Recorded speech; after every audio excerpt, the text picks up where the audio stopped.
truck, started talking to some aliens.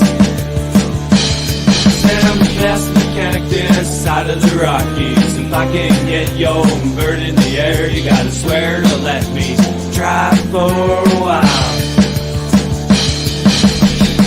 Ooh, she was a crazy dancer, a goddamn conspiracy about reality won't collapse if we can find your hands.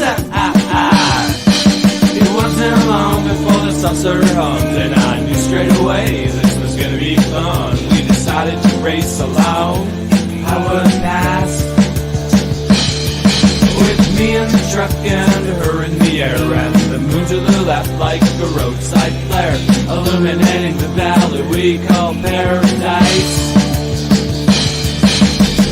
Ooh, she was a crazy dancer, goddamn it, conspiracy about her reality won't collapse so we can find your hands. Ooh, she was a crazy dancer, goddamn it, conspiracy about her reality won't collapse so we can find your hands.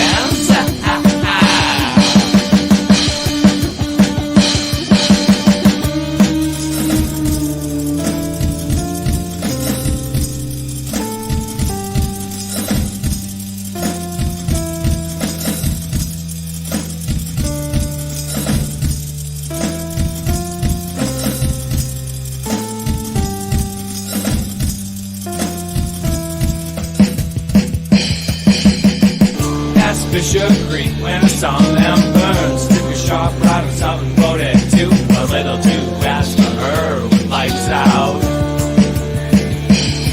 She circled round and lost altitude, dropped hard and fast into the lower pool. On a full moon you'll see through those remains.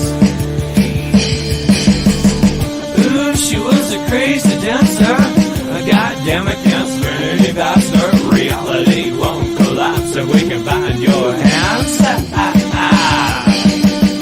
Ooh, she was a crazy dancer, goddamn it, conspiracy about her reality won't collapse so we can find your hands.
Click that like. Yeah! If you're new here, subscribe and have the bell hit for notifications to stay up to date on all of the new content.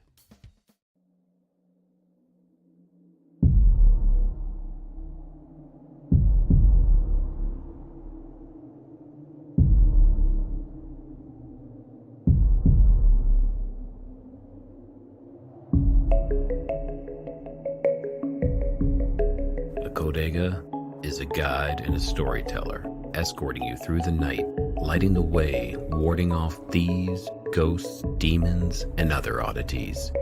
Along the journey, his companions would often share with him the most curious of stories that he'd record in his codex. Perhaps you just might find yourself traveling with a Codega and sharing one of yours.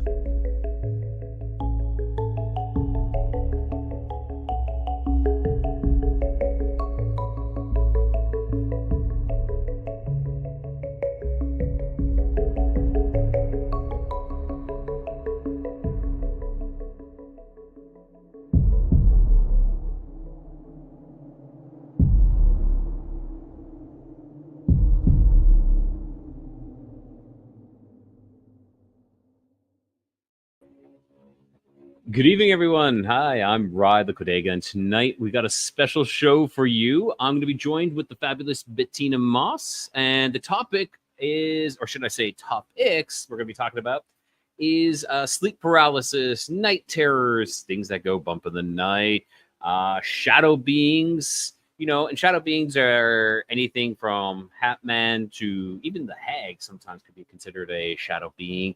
Also, just the typical shadow being as well. Now, what might come up in the conversation as well is aliens. Well, why are we bringing up aliens in this conversation with night terrors and sleep paralysis? I think there is a strong connection in there. All right. Well, that'll be a lot of things to add to my codex. And if you're wondering where Bettina is right now, we just had some technical difficulties here setting things up. So she's running just a slightly behind schedule, which isn't that bad. She'll be here probably in about, I would say, 10 minutes.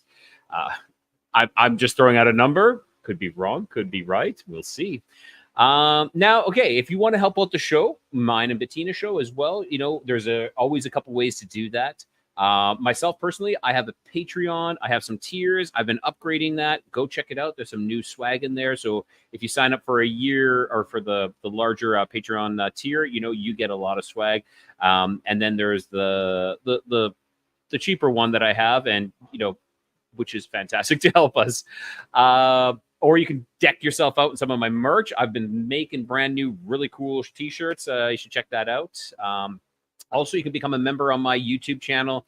That helps you. What that gets you is early access to all my interviews. My interviews will be coming out like I'm about a month and ahead of my interviews. So you can jump the line, jump the queue, just so to speak, and you can you can watch them in full and see what they are. All right, and also, the most simplest thing, and finally, you can share the show. You can share Bettina's show. You can share crypto-normal. Oh my gosh, encounters, or my show, of course, Codega's Codex of Curiosities. You can share it. You can comment. Even commenting right now in the comments is doing us a lot. It really helps us in the algorithms. It boosts us, and we get seen, and that is always what we want. Because we are doing this. We're not making any paywalls or nothing like that. Bettina is making great content. I'm trying to make great content as well.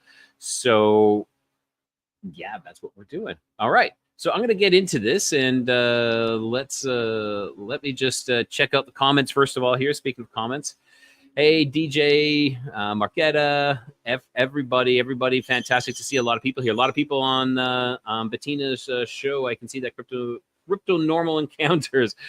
Everybody says they have issues with saying mine, and I have issues saying with Bettina's.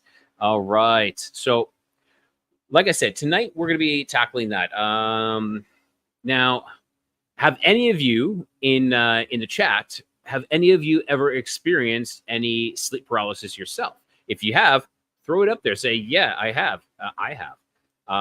Personally, myself, and this is where it gets iffy for me. I've had an experience, and I've had people tell me, "Oh, that was sleep paralysis." I don't believe it was. I had an experience with a shadow being when I was in bed, and I don't believe it was sleep paralysis. But has anybody? Seesaw 401 interested? I suffered for over 40 years since preschool. Sleep paralysis to forced astral projection. Forced astral projection. That is interesting. That's something I haven't heard before. So, like, you've been forced out of your body. Is that what you're saying? And then you look back and you're like, "Holy crap, I'm out of my body." Davy Jones Locker 3 to 4 times. Now, one of the things with sleep. Just a heads up, everybody. I record outside on my patio, on my rooftop patio. So behind me is what you see. It's not a light show. It is actually lightning that's going. A big, huge storm just passed through. And luckily, when we started, it just finished. Marquetta as well. Awesome. Okay. Well, I mean, not awesome. Sleep paralysis is not. Now, sleep paralysis is, and feel free to correct me if I'm wrong, because like I said, I have not experienced it. This is what I have been told personally. you are unable to move. You can almost not say a word. Sometimes you can get some noises coming out but you can't really talk or speak, and you can't scream. Sounds like aliens, when you're out in outer space. No one can hear you scream. You can move your eyes, though, and that's the thing. That's the part where it becomes creepy, is that you can start to see things. Maybe something on the edge, in the corner of the room, starts to move. Something is coming into your periphery, and then slowly comes over to you. Now, one aspect of this as well, of course, is shadow beings that come with this. Now, I don't want to get too far ahead, because I want Bettina and I to have this conversation about that. No. So I got a great show again. Never asleep, always before falling asleep. Seesaw. So you get sleep paralysis before you fall asleep. That is really interesting. Marquetta, I call in Jesus Christ in my mind to wake up, which is very. I think that is imperative for everything that goes on in the paranormal and supernatural. Is that I believe we need to be calling on our higher powers, because it's something more. There's something more. There's a connection in there. Now, have any of you heard of Vicky Joy? Has anybody heard of Vicky Joy? If you have, I want you guys to say, yes, I heard Vicky Joy. I've heard of Vicky Joy. Now, I had Vicky Joy on probably about 4 episodes ago. And Vicky Joy has written a book, have lots of information on sleep paralysis. Yeah, Davy Jones. Yes. Joe Jett says yes. So I had Vicky Joy on, and she is amazing, full a wealth of information on this. Someone who has this, who's had this experience as well, like you, Seesaw, for her whole. There we go, Seesaw, reading the book now. Excellent. Yeah, Vicky. I will be having Vicky on again probably in September. I think I have to check my schedule. I pre-booked her way ahead, so right after I finished that interview with her, I was blown away, and I just definitely wanted to do another round, and so I booked her again. You have to don't mind the bugs flying around.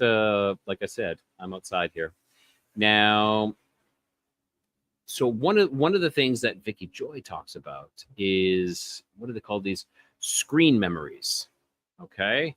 Has anybody heard of screen memories? So like, what it is like an implant of your not true memories. It's like being replaced. It's kind of like like the little buzzer from Men in Black, when they zap you and they replace your memories with something else. They make you believe you're seeing something else.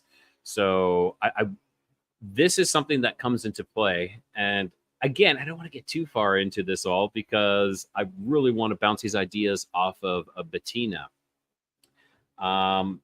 Now, like I said, I've never actually had sleep paralysis, and I've had a shadow being, though. I've had multiple shadow beings. The one was, you know what? I'll get into one, okay? And this shadow being was, it didn't take form. Oh, hang on. I'm going to read Jason's comment here. Back in the mid-90s, multiple times, it was the demon hag. Ah, yes, the hag. It starts in the dream, but I end up getting suffocated, calling on Jesus in my mind, get rid of it. I couldn't open my mouth. Now, Jason, I have a question. When this was happening in the 90s, were you married at the time? Did you have a girlfriend? Were you sleeping beside anybody at the time? Because I find that intriguing as well, because it's almost so, and I don't ever doubt any of these interactions, but it's like having a witness there. Actually, instead of talking into mine, I'll talk about a gentleman here where I live. His name is Moises, and he had an incident where he was lying in bed, and through a window, there was a long, skinny window. This creature entered through the window. It like bypassed. Oh, Jason.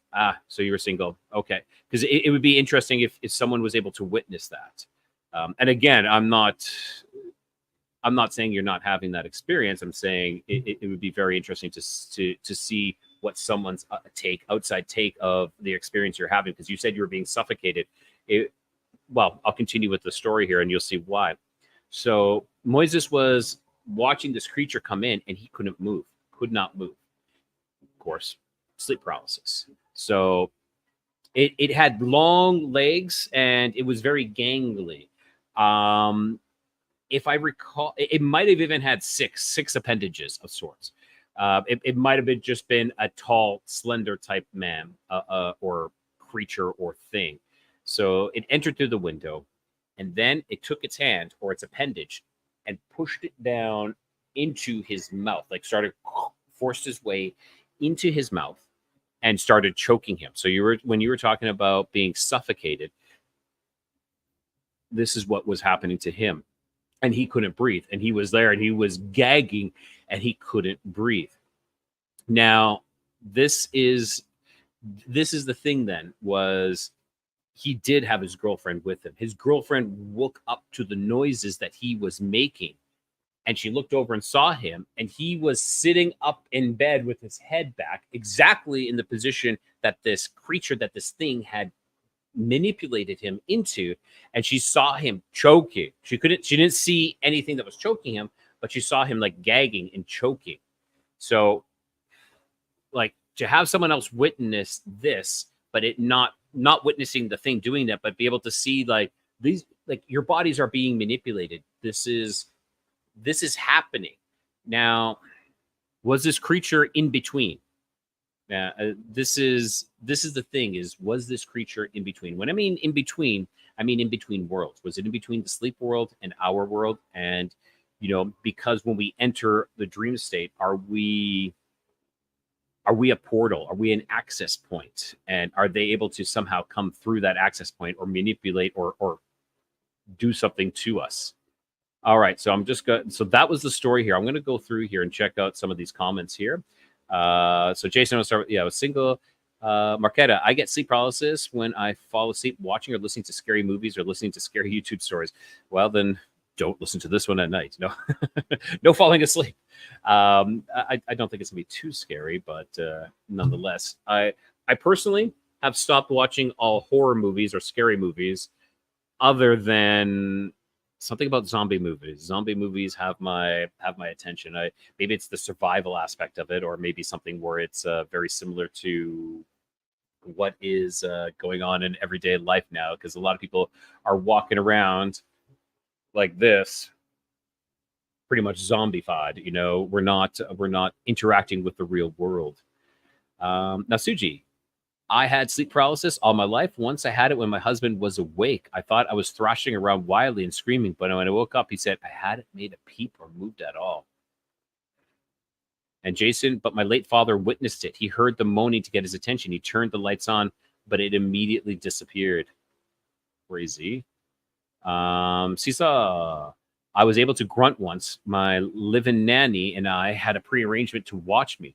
My daughter heard my grunt and got her. She sat until I was fully out of it, and she stated that there was nothing unusual, except I did not move at all, and my breathing was labored. After my kids began seeing shadow people, but I never saw anything.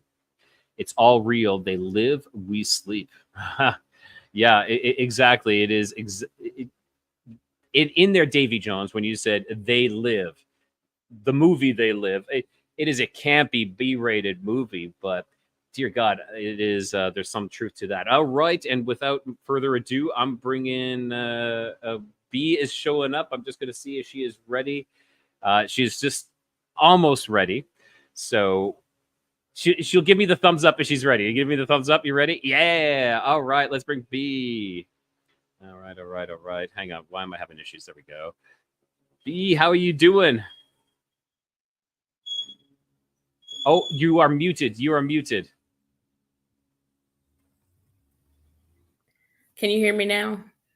I can hear you now. I'm sure everyone can hear you now. Yes. Yes, I'm doing good tonight. I'm glad to be joining you on your show tonight to be talking about this subject, which is a very creepy subject, but it's yes, it's one of those things that a lot of people have basically gone through. Hold on, Brian. I'm going to turn the brightness down on my screen because I think it's a little too bright. No problem.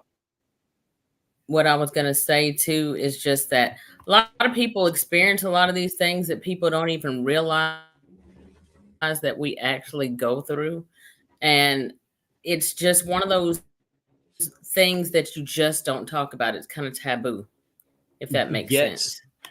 it is. It is. It is one of Can like you hear me? there's yeah, I can hear you. Can you hear me? Okay. You, Yes, okay. and I think my lighting is off. I apologize, y'all, for that. No, I think it But looks go good. I ahead. think it looks good. Yeah. So, Okay. yeah, I think it's so the subject is a little bit taboo because I think when it surrounds our bedroom, everybody doesn't want to talk about it. It's kind of like this, when we talk, we can talk about alien abductions, we can talk about being outside and seeing cryptids all the time. That's an easy one to Mm-hmm. talk about. But maybe it's because we're more vulnerable. We're in a more vulnerable state, and we're in our bed, and it's kind of like I don't want to talk about this. That could be it. I don't know. Yeah, I think it is, but it's also depending on how often a person has had experiences with stuff like this. When it comes Yes. to Bigfoot, dogman, cryptids, paranormal, shadow people, sleep paralysis. I heard you talking to somebody earlier in the chat. They said they had been experiencing sleep paralysis for like what, 44 years? Yeah, I think that was Jason Broussard, and then Marquetta. I think Marquetta is probably one of your admins or moderators. Yes, Yeah, she was she's a saying part that of my team. as yeah, she was saying that she's had it as well. And I just seen that there's one. She Hmm. says 4 years ago I had some sleep paralysis, and I heard, oh, hang on, why don't I do this instead of reading them out?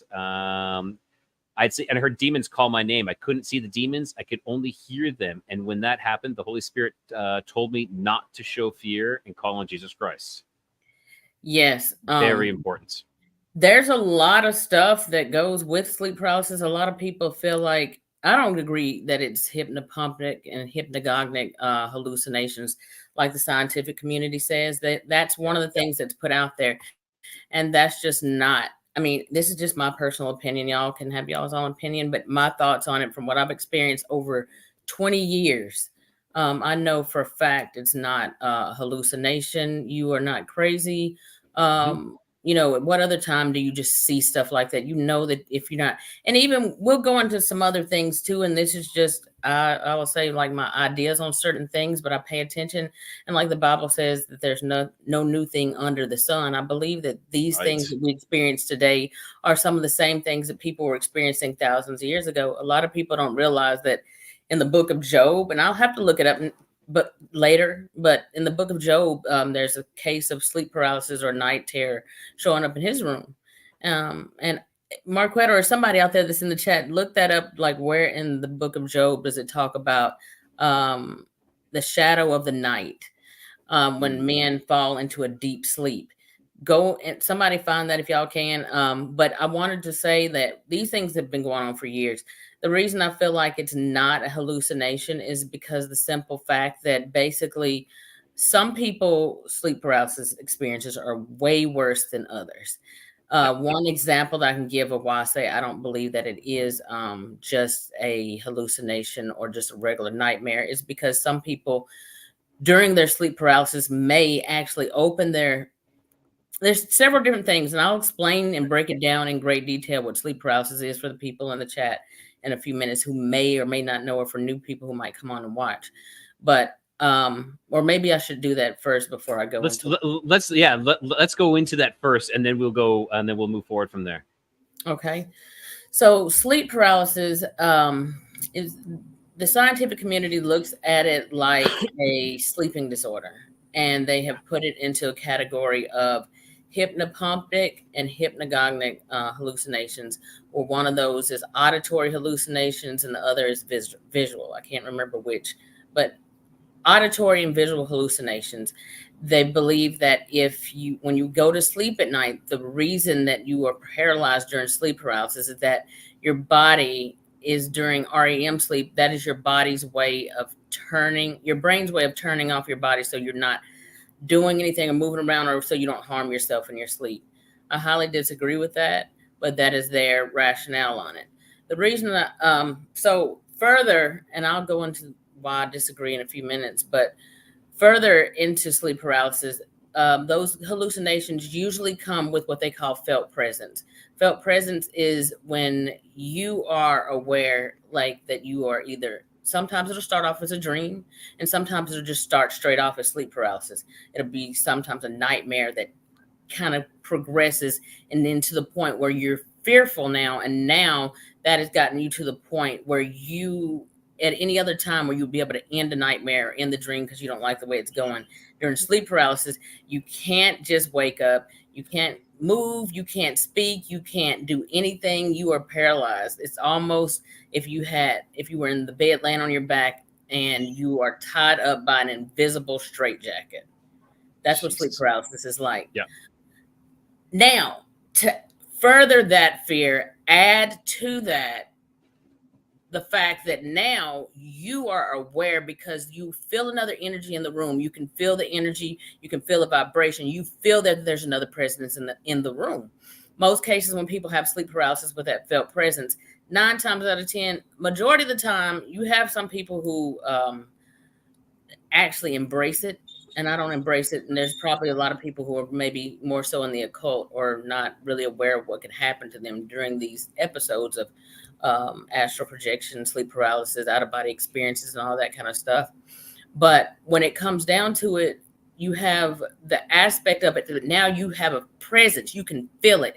And not only, it's a difference in if you have somebody in the room that's a murderer or somebody that's another person that's a human being, and you might be fearful and even terrified or afraid, you know that they're going to kill you. But if you have something else in the room, sometimes visible, sometimes invisible, but you can still feel that presence. There's a difference when I say that the fear is on a whole nother level, because that fear it almost consumes you, becomes a part of you. You can feel it. It's something that's tangible. It's like it resonates. It has a vibration, an energy that it gives off. Like that is so strong. For me, the ones I've had have been bad.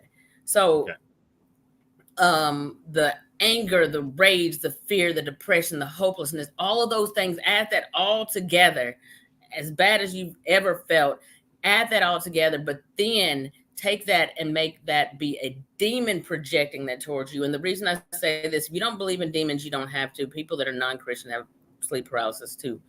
You can make it whatever energy or whatever thing that you want to call it. But at the end of the day, take that and make it tangible, something that you can actually feel. And that is being projected towards you. So much anger, hatred, rage, or whatever those feelings, you know that there's another presence in the room.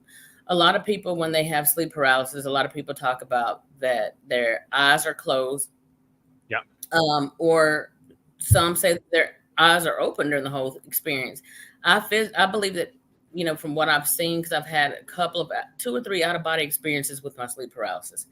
And during those times when I was having that, I could actually see myself laying down below on the bed or on the couch or wherever I ended up having the sleep paralysis. I could see my body there. Like it wasn't just like I'm having a dream and I'm dreaming of myself. It's like every single thing that is in the room, like if I went to sleep with a strand of hair across my face or there's a napkin on the floor, my dog's laying next to me, I can see everything that's going on in the room. I'm paralyzed, but I realize that I'm not dreaming right now. I realize that I'm mentally fully awake. And when you try to talk during sleep paralysis, you have it in your mind. Your mind is fully aware, and you are aware that there's another presence in the room. So at that point, like when you try to talk or try to get out of it or scream, and I don't know, like y'all this in the chat, y'all can kind of chime in on this, but the times that I've experienced it, it's almost like, and I don't want to say this, but it's for lack of a better word, it's kind of like maybe if you had a stroke or you are diabetic and you're going through one of those spells where your sugar's dropped or it's spiked up and you start slurring speech, or you're kind of like,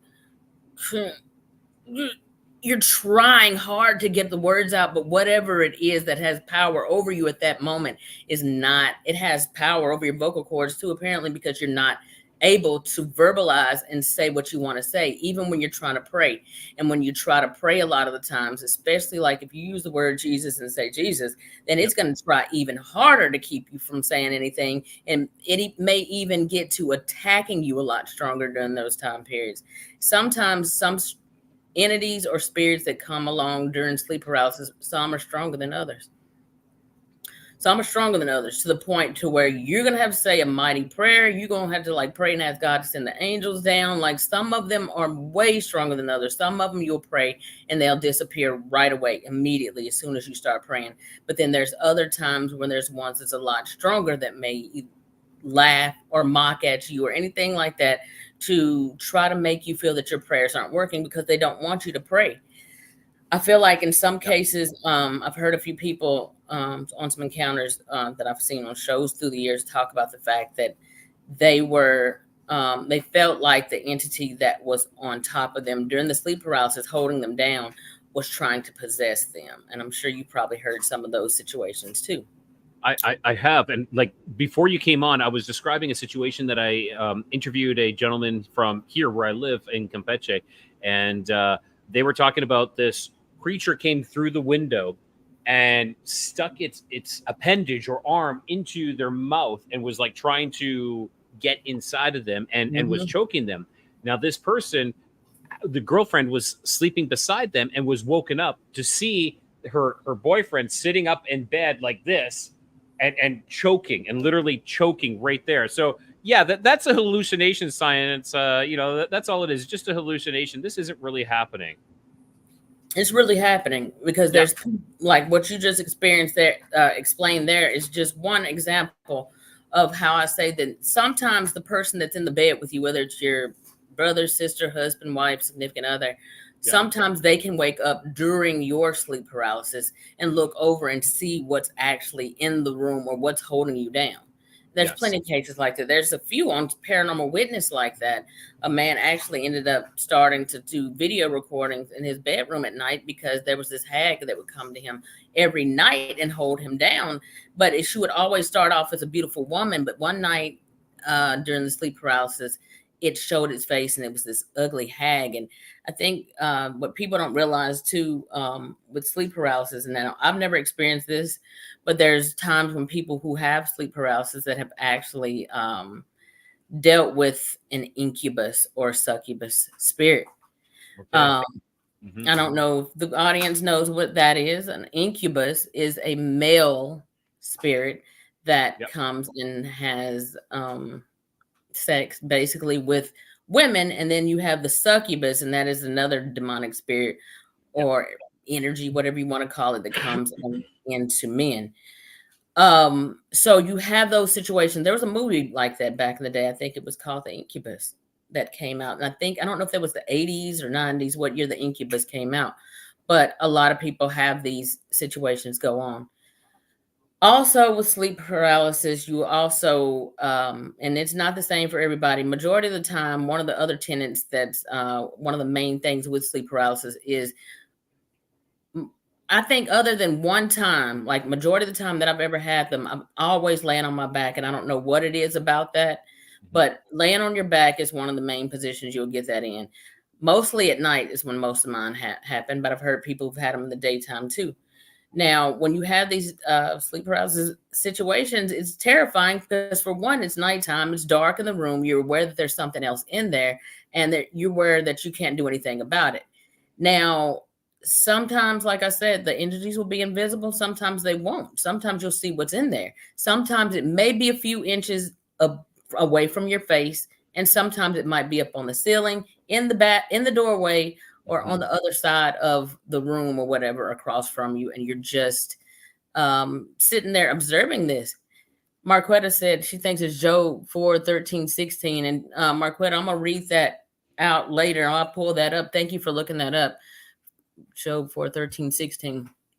What I want to say is that sometimes when you wake up during that, if you wake up and you see what's in the room, then you're going to be even more terrified. But I always say, like, I've always noticed that during mine, when the couple of times, the 2 or 3 times that I've had the out of body experience with it, and I could see my body laying there on the couch, I also noticed that I could feel that energy in the room. It's been only one time during an out of body experience did I actually see at the same time while my spirit, and I don't know how to explain. Well, I'm going to explain it like this.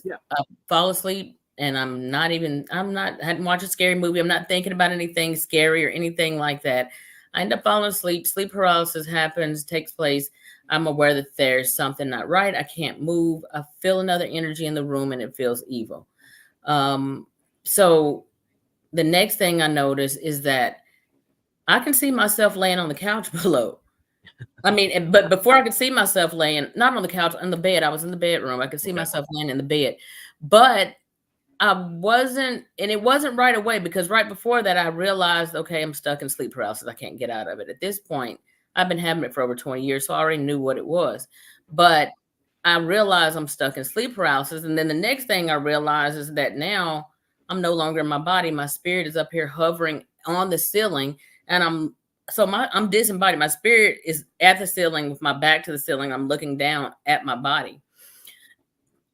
A few minutes later, I don't even think it was a few minutes, just as soon as I realized my spirit's hovering up there at the ceiling, I'm like, just like on a Freddy Krueger movie, Nightmare on Elm Street movie, like you're telling yourself, wake up, get up, because I know that there's another spirit. And at this point, this was the first time we're having an out of body experience with that I actually saw what was in the room. So I'm hovering at the ceiling. Yeah. And y'all heard of for y'all horror movie buffs out there, have y'all seen The Grudge? Any of y'all have seen The Grudge? Or this is a better example, not The Grudge. If y'all have never seen the movie 13 Ghosts, and I've talked about this before on my show, if you've never seen 13 Ghosts, go and Google 13 Ghosts, images of the jackal. Y'all hadn't seen it, Ryan? You might even want to look this thing up. This is what I saw. You know what? I'm going to bring it up. The jackal, 13 Ghosts. The jackal. Okay, give me a second here. Okay, because I want them to see this before I go too far. Is that the one with the box on its head? Yes. Okay, but, give me a second here. Yeah. Yeah, but go ahead. Yeah, you keep talking. I'm just going to. So I see that, and I look straight ahead. Yeah, they said that Marquetta, she's seen 13 Ghosts. So I look straight ahead, and like I looked. I'm not even looking at my body now. Like I just kind of look straight ahead in front of me, and directly a couple of inches away from my face, I'm looking at the jackal. I'm looking at that thing, but without the cage around its head. It was just like a few, I don't even know to say, a few inches away from my face. It was hovering away from my face. It was staring at me. And it had this elongated evil grin. And just like the jackal on that movie, it had those sharp, jagged teeth. And it was grinning from ear to ear, like if you just took, you know, how you see on those scary movies, like the Joker and stuff like that. Its mouth was elongated like that. It had that same black scraggly, hair. It had that pale skin. And for the very first time in all the years that I've had sleep paralysis, for the very first time in all those years, this was the first time that one of those entities, that was what was hovering at the ceiling with me that night, but it didn't have the cage around its head. And oh my God, I hate looking at that. All right, we'll just we'll take that off then. Oh my God, that's terrifying, because that was one of the most terrifying moments that I've ever had with sleep paralysis, because that night was the first time that during sleep paralysis, an entity during sleep paralysis ever spoke to me in real time. And while I was hovering up there. And okay, here's a question. Was it speaking to your astral self, or was it speaking to your physical self? Its spirit was just a few inches away from my face. We're like nose to nose. So like not your not your physical self, like your spirit up in the ceiling. It was right next to you. Yeah, so you got the good spirit, I guess me, like in the back. Both of our spirits was hovering up there on the ceiling, and with our back to it, and back to the ceiling, looking like straight down. But I didn't want to look down at my body anymore. And now I'm trying to survey the room and see, okay, what's in here? Because I know that sleep paralysis entities have the ability to remove you out of your body for whatever reason. And so that's the first time that I was able to see one that actually. That wasn't the first time I seen one manifest. That was just the first time I seen one while my spirit was out of my body. and it had this grin on its face. An evil grin. It had those sharp, jagged teeth, the black, scraggly hair. It didn't have the cage around its head, but I just wanted y'all to get a visual of what it looked like. And at that moment, knowing that from one thing that happened before I started to pray, it was taking my spirit and it was dragging it from one end of the ceiling to the other in the bedroom, just back and forth. And then it would take my spirit and it would throw it down on the bed, like down to where my body was, and then it would drag it back up. And I remember that particular night, the ceiling fan was on, and I started thinking, please, God. I don't know why I thought this because I'm a spirit, but I thought in my mind, please don't let that ceiling fan chop me up tonight. And I said, please don't, because I thought it was going to chop me up. And I don't know why that even crossed my mind, but it did. But at that same time, like, it kept dragging me back and forth. So I started praying, and I started doing the Lord's Prayer. And every prayer that I could possibly think of that was spiritual warfare prayers to try to get this thing to let me loose. Because at this point, this had never happened before. I never had a spirit that actually showed itself and was toe to toe with me like that. I started praying. And as I start praying, this is my spirit praying. As my spirit is praying up there, this thing, any speech that happened between me and this thing was all telepathic. It wasn't verbal, like I was moving my mouth or it was moving. It was telepathic. But I started praying, and as I started to pray, this thing basically took completely over my vocal cords and started mocking my prayer. It started praying, but in that, if you've seen scary movies, and I don't like to talk about certain stuff because I've got some things that have happened here. So I don't like to talk about certain stuff because I know that sometimes, and that's why you kind of give it power by doing that. Yeah, and I don't like to talk about it. Yeah. So it took a lot for me to come out with this tonight. So I won't be doing too many of these.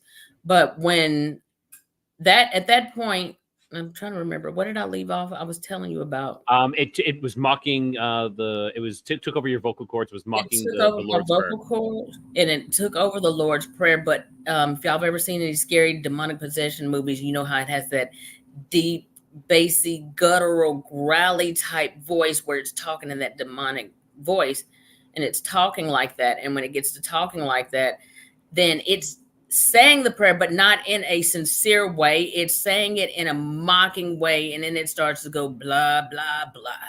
And then it told me, you ain't got no power. You ain't got no power. And when it said that, I knew why it was saying that. I knew that there was things like that. There's things that you can do in your life that will sometimes invite them in, or you're not living your life right, like you're supposed to be living it, or, in a sinful life or whatever, just doing just random stuff, no matter what that is.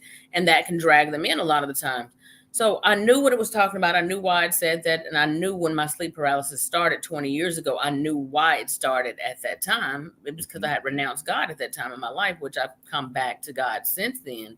But I knew why it started, because it started not too long after that. But the thing told me, I ain't got no power. It said, I'm this close to getting your soul. It said, I'm this close to getting your soul. Oh, shit. And so when I woke up I don't know how or when or what happened, but I know that I started praying. Oh, Lord Jesus, there he goes. I hate this. Whenever I talk about this stuff, this always happens. There's some things going on over there on the other side of the room. Hold on. And I swear to God, y'all, I'm not trying to be creepy right now. Like, there's actually something going on over there. And this happens every time I talk about this kind of stuff. So what I want to say is that when it comes down to it, like, you have to like hold your ground. You have to like try to, I'm trying not to focus on that. You have to try to basically let them know, like, hey, I understand. Like, at the end of the day, people don't realize you're a spirit too. We're human beings. We're flesh and blood. But at the same time, like, you are a spiritual being having a human experience. So a lot of times what people don't realize is that when you have sleep paralysis, you might wonder, why am I aware that there's another presence in the room before I ever see anything? It's because you are a spirit, and your spirit makes you aware that there's another spirit in the room. If y'all doubt this, then think about just the times this is as a human being, your spirit, you're laying there on the couch and somebody is walked in the room and they're standing over you long enough, you can feel that energy. You can feel somebody staring at you on the other side of the room. Your spirit is aware of that. And that's why, even when you cannot verbally with your physical body pray during sleep paralysis, your spirit can still pray. And that's why they still leave, because you are your spirit first. We just have flesh and blood. And that's why you have what they call disembodied spirit. They lack flesh and blood as we have. But when you leave your body and you're having an out of body experience, or you're astral projecting or anything, at that moment, you are now a disembodied spirit. And if you go away from your body for too long while you're in that astral realm, there's a chance you might not get back if that silver cord is severed. And if y'all doubt that, there's a movie called Insidious, and it's a horror movie, but at the same time, like, that is a real situation that actually happens to people more than you know. And it's not just in the United States, it's several cultures all throughout the world. Y'all, do y'all have any, Rod, did you have anything you want to ask me before I keep going on about that? Well, it's really, really intriguing. So I've had actually an experience, but this, I'm waffling between, was it sleep paralysis or was it just a shadow being in my room? But I can let you continue, and we can jump onto that later. Okay.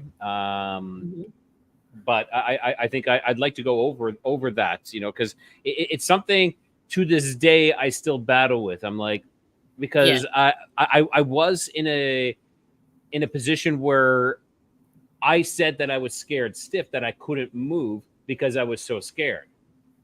Now, maybe that was me rationalizing that I actually was in sleep paralysis, and I woke up to a demon floating over top of me, or a shadow being floating over top of me with red glowing eyes. This was something that, this was probably one of the events that directed my life, that caused me to take this path that I did. I'm just sharing this in the group and letting them know about this. And if y'all are out there in the chat right now, y'all make sure y'all share this live with everybody. Y'all make sure y'all go back out and like, share, comment, subscribe, all that good stuff. Share it in your paranormal groups, on your personal pages or whatever, because a lot of people go through this and don't know what to do about it. You have authority and power over the situation, and they will leave you alone. Some people have talked about the fact that if all they can do is just move their pinky finger, or they can move their eyes a little bit, they can break themselves out of the paralysis. Yes. You can come out of it anyway.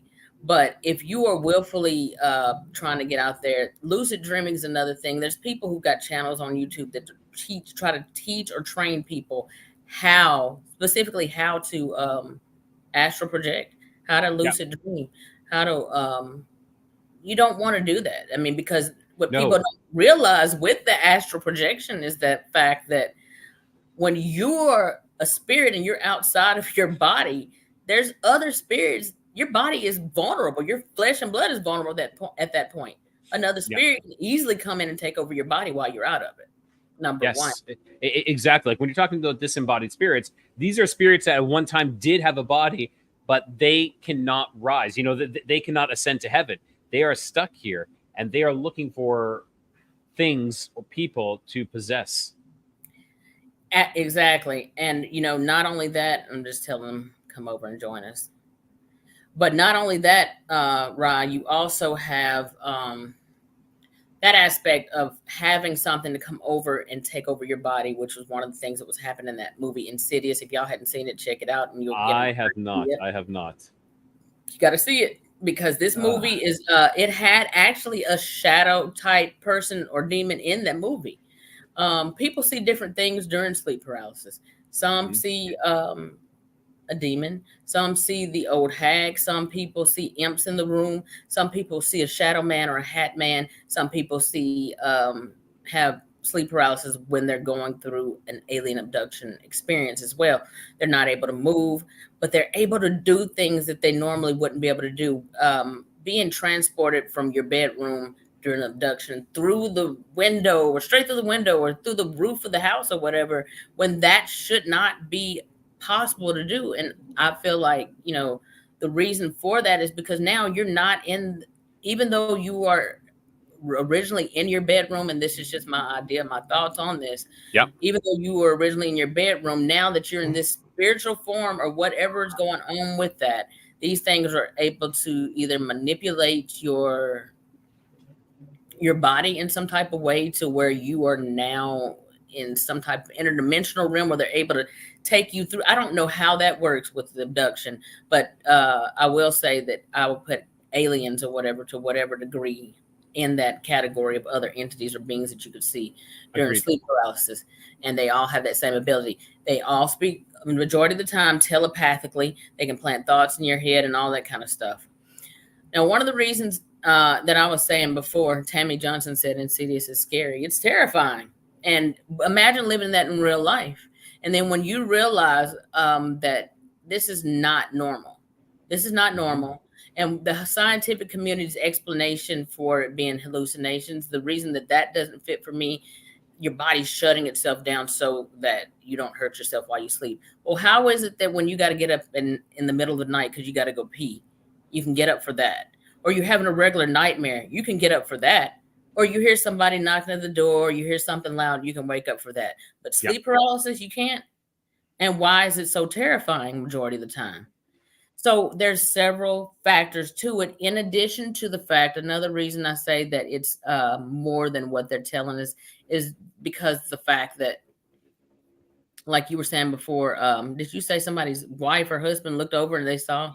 Yeah, they didn't see the creature or the being, but they saw their boyfriend being choked, like being like with his mouth open and gagging, unable to breathe. Yes.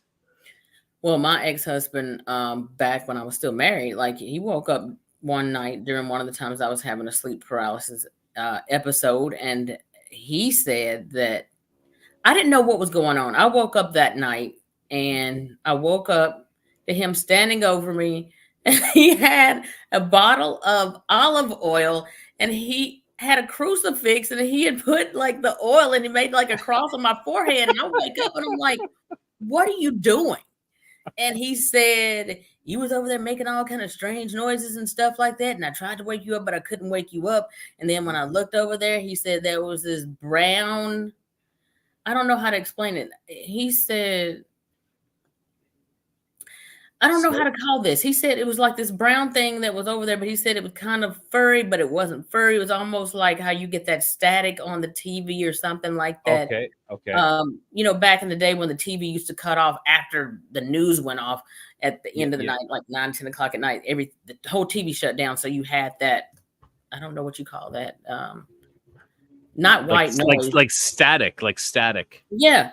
He said that was over there standing next to you on the side of the bed. He said, so I got up and I went to Walmart and I got some olive oil and a crucifix. So he went to Walmart?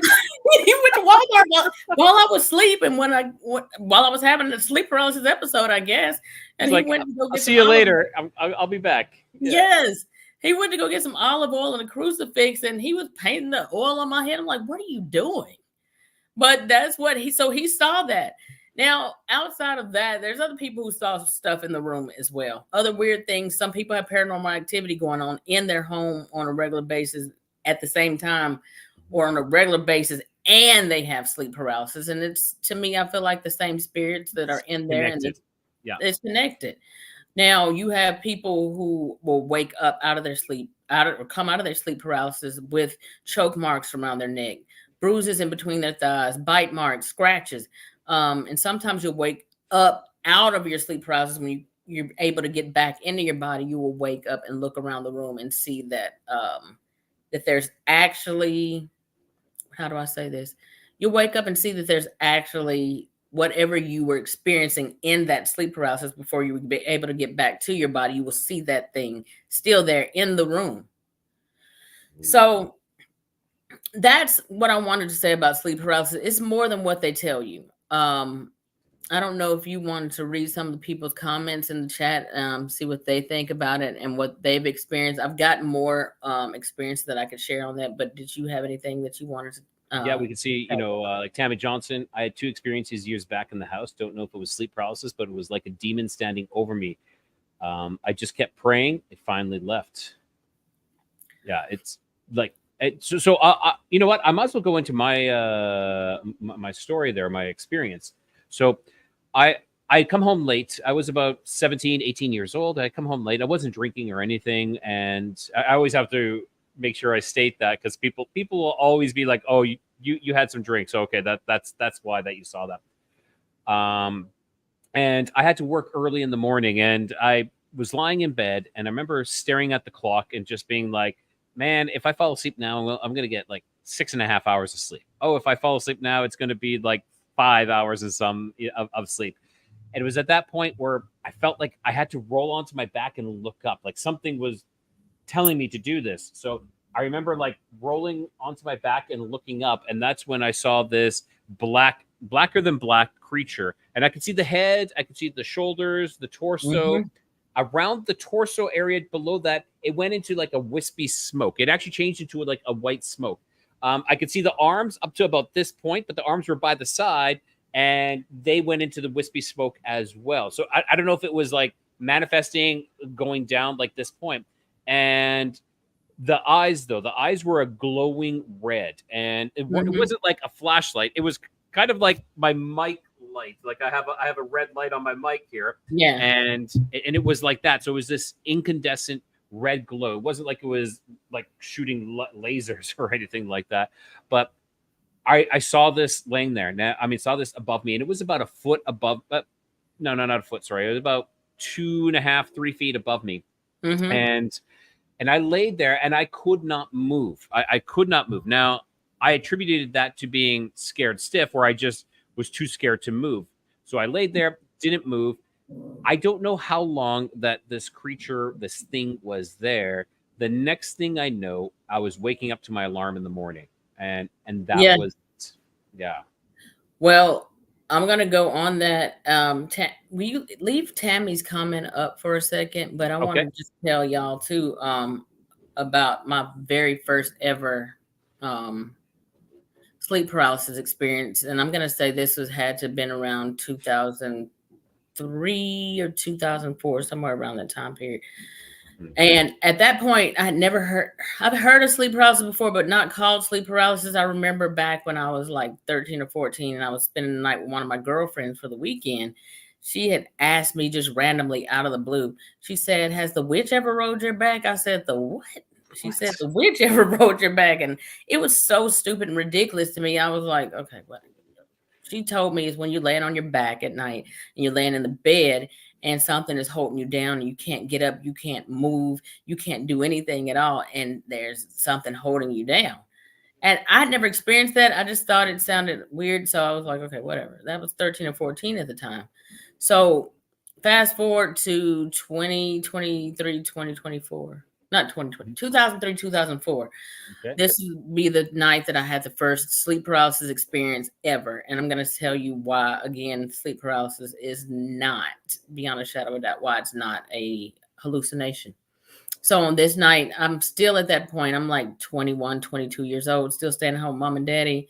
Everybody's in the house. In the house is going to bed for the night.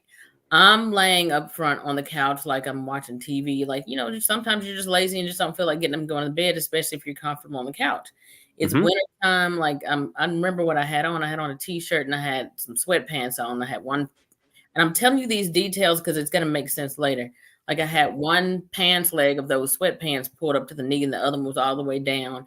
And I had like a quilt like over me, like, because it was the wintertime. So the quilt was kind of just shoveled at the bottom of my legs. And I had like one strand of hair going across my face. Usually when you dream about yourself, you don't dream about those kind of details. It's very, yeah, very detailed. Yes, Oh yeah, exactly. you don't dream about those kind of details. You don't see that cup that's on the table, that napkin that you don't even realize that's on the floor that you dropped when you were eating earlier. Little things like that. We didn't have any dogs or cats in the house, no pets or anything like that. So that night before I went to sleep, it's late, probably like 10 or 11 o'clock, and all of a sudden, just out of nowhere, I start hearing scratching on the wall. And it was very distinct because back in that, mom and daddy had that old paneling wall for the longest time before they finally got rid of that.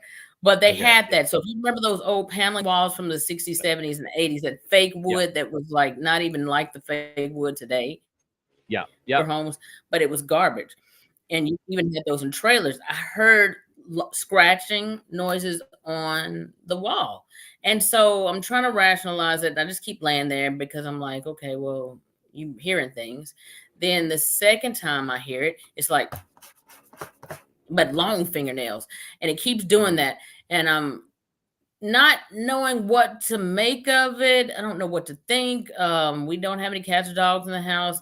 Then I'm thinking, well, maybe, and this is stupid, but I thought, well, maybe that's like the refrigerator, like buzzing or some kind of electrical noise from TV, whatever. And it kept Because going so you're trying to long. you're trying to rationalize it. Yeah, trying to rationalize it, but it kept going so long. And as it kept going, and I'm trying to rationalize it, then that rationalization is getting thrown out the window because now I'm scared. Like I know that that doesn't make sense. So then I decide, okay, I'm going to get up and I'm going to walk over there to that side of the wall where that is right now and see if I see, maybe a rat's over there trying to crawl up the wall, or maybe one of those huge beetles that they had, those big ones, because every now and then when they're crawling around like that, I remember those big, I don't know what you call those. They're big black beetle. They used to have a horn in the, or I don't know, kind of like a rhinoceros. I remember those when I was a kid. Yep. So they would make a lot of noise if they got in the house, like if they're crawling around on the wood floors or the linoleum, you could hear that. And so I walk over there. There's nothing, I can't make sense of. There's nothing over there at all. And so I finally just kind of go back to the couch and just keep laying there. And I'm still scared, but finally I fall asleep. When I fall asleep, I haven't thought anything else about it. Now, all of a sudden, out of nowhere, now what starts to happen next is I start dreaming, or I start falling asleep. I start dreaming, and I can't tell you any details about the dream now. Yes, masochist mouse. Yes, stag beetle.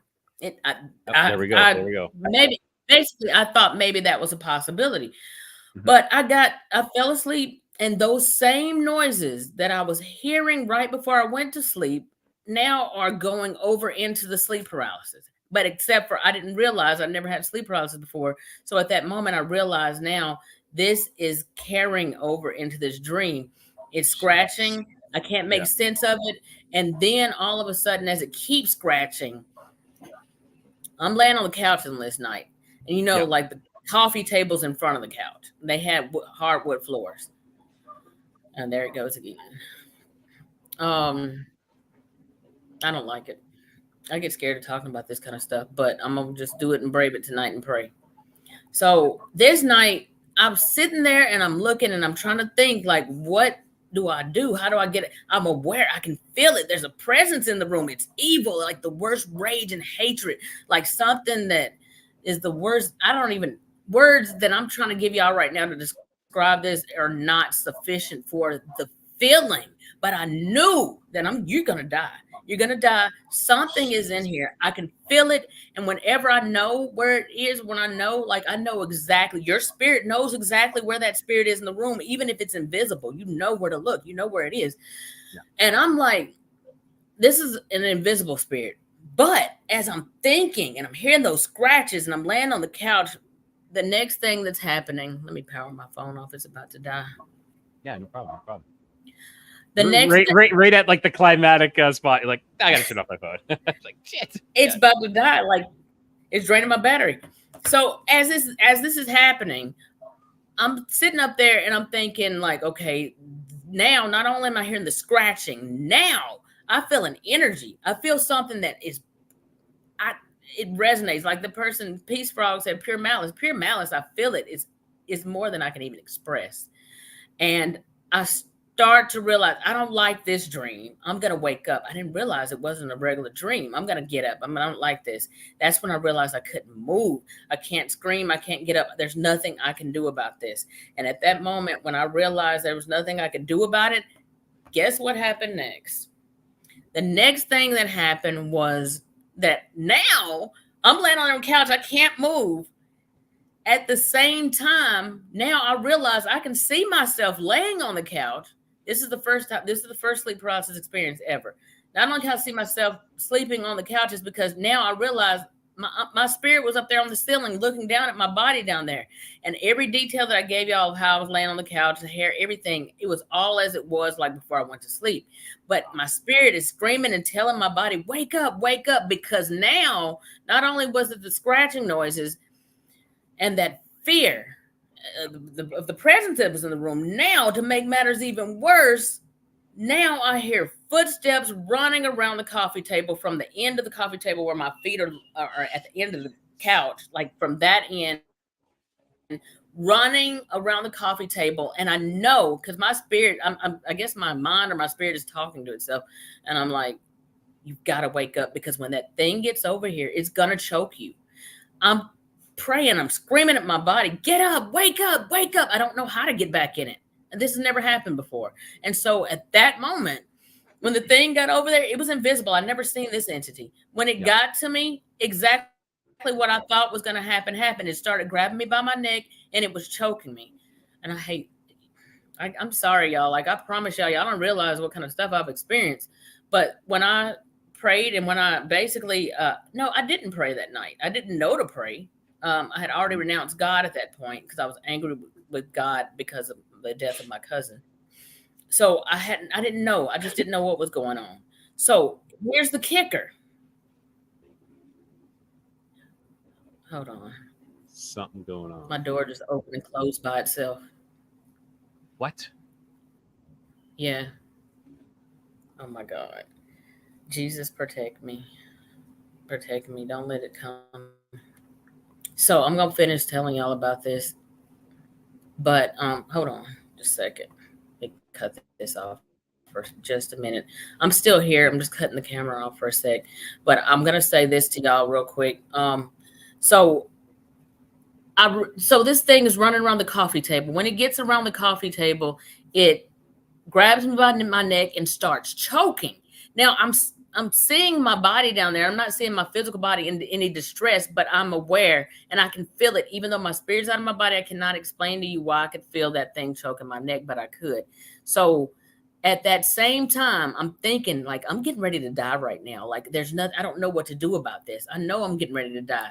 The next thing that happens, and I'm going to tell y'all, do y'all remember, y'all in the audience or whatever, do y'all remember back in the day, like on those old Western movies when they had those saloon doors that when you get ready to go in the saloon, they swing back and forth open? Yes. Mom and Daddy had those saloon doors and that separated the den. We call it the great room now, but back then it was called the den. You separated from den from the kitchen. The next thing that happens, my dad worked at Delphi back in the day, so he worked first shift. And so he had to get up and be at work like 3 or 4 o'clock that morning. Maybe later than that. I don't know what, because I know Daddy came in the room. My spirit's still on the ceiling. Daddy came in the room. So I saw him. My spirit saw him from up there. My physical body is still laying on the couch, eyes closed. Daddy came in the room and he said, Tina, time to get up. You got to go to work. When Daddy came in there and said that, it took a few seconds, but that thing finally released my neck. And it took me a few minutes still for my spirit to come back to my body. Wow. My spirit came back to my body.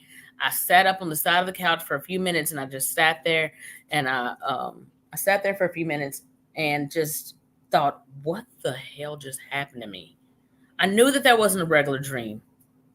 I knew it wasn't a regular dream. I couldn't end it. I couldn't get out of it. The same noises that were happening before I went to sleep that night continued on over into the sleep paralysis, which I didn't know what that was either at that time. I didn't know. But my dad came in there and my mind cannot compute this. And so I'm telling myself, you're crazy. But then I was like, hold on. You just saw your dad walk in the room. He had on a red t-shirt.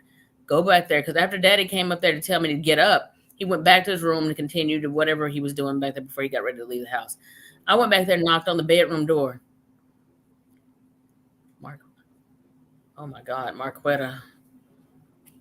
I'm going to respond to you in a second, Marquetta. But so I went back there and knocked on the door. When I knocked on the door, that's when Daddy opened the door and all the blood just ran cold in my body.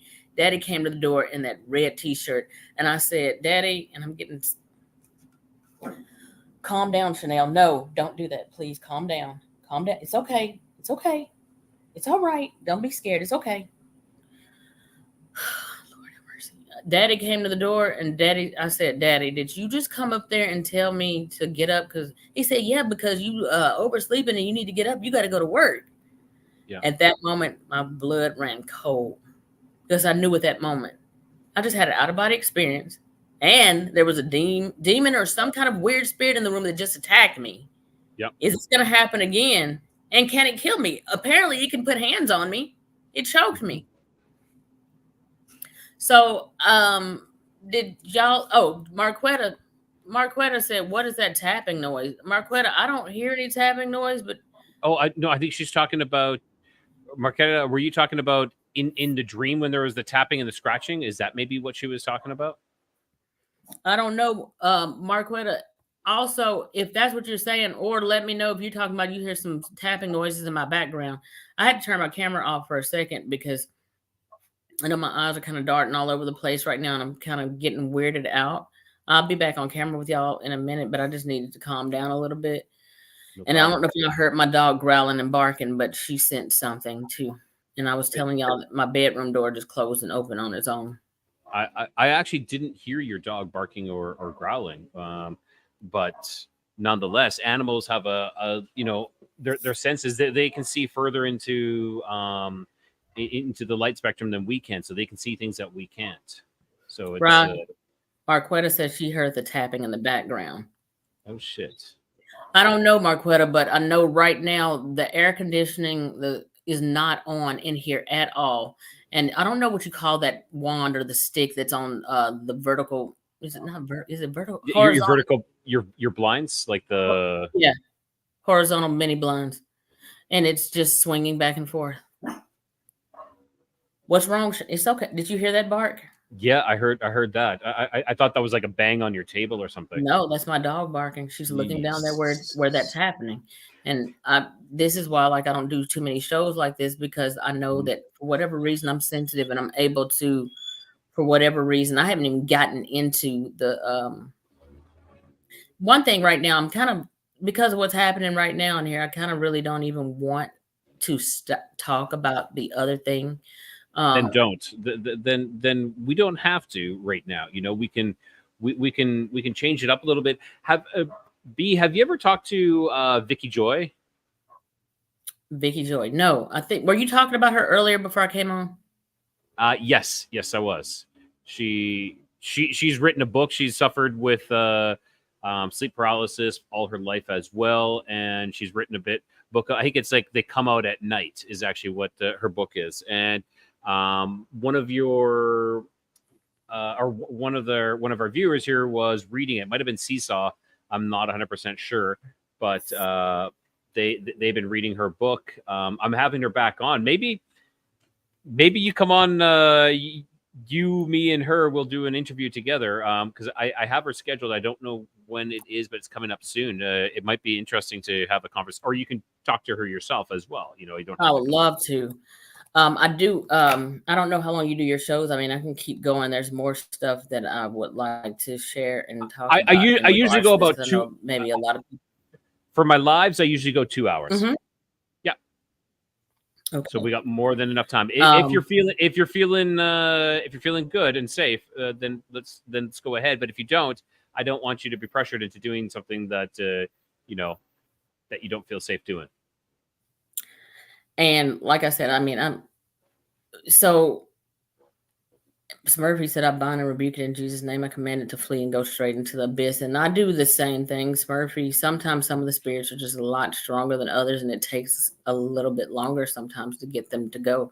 And it depends also what you got going on in your life. Yes. Thank you so much, Tammy. I really appreciate that. And I'm going to pray too. As soon as the show is over with, and I prayed a few minutes ago, and I'm not trying to make this a religious show. Some people feel a type of way about that kind of stuff. They don't want you to talk about it, but nobody ever has a problem when it's some other religion outside of Christianity. And so I have a problem with that. That wand or whatever on the mini blinds is stopped, or it's at a slow rock now, and it just went from fast like a pendulum to nothing at all. And it'll start back probably in a few minutes. Chanel is down there in the living room now, walking around, feeling whatever's going on down there, and she's kind of weirded out. But I do want to say, outside of that, when you have sleep paralysis going on in your room, you have control over it. You can pray and get it to leave. It's not something to embrace like some people feel like, well, you can turn it into a lucid dream and turn it however you want it to. One other thing I wanted to say about astral projection is that some people will try to take advantage of the fact that they know how to astral project, whether they learn that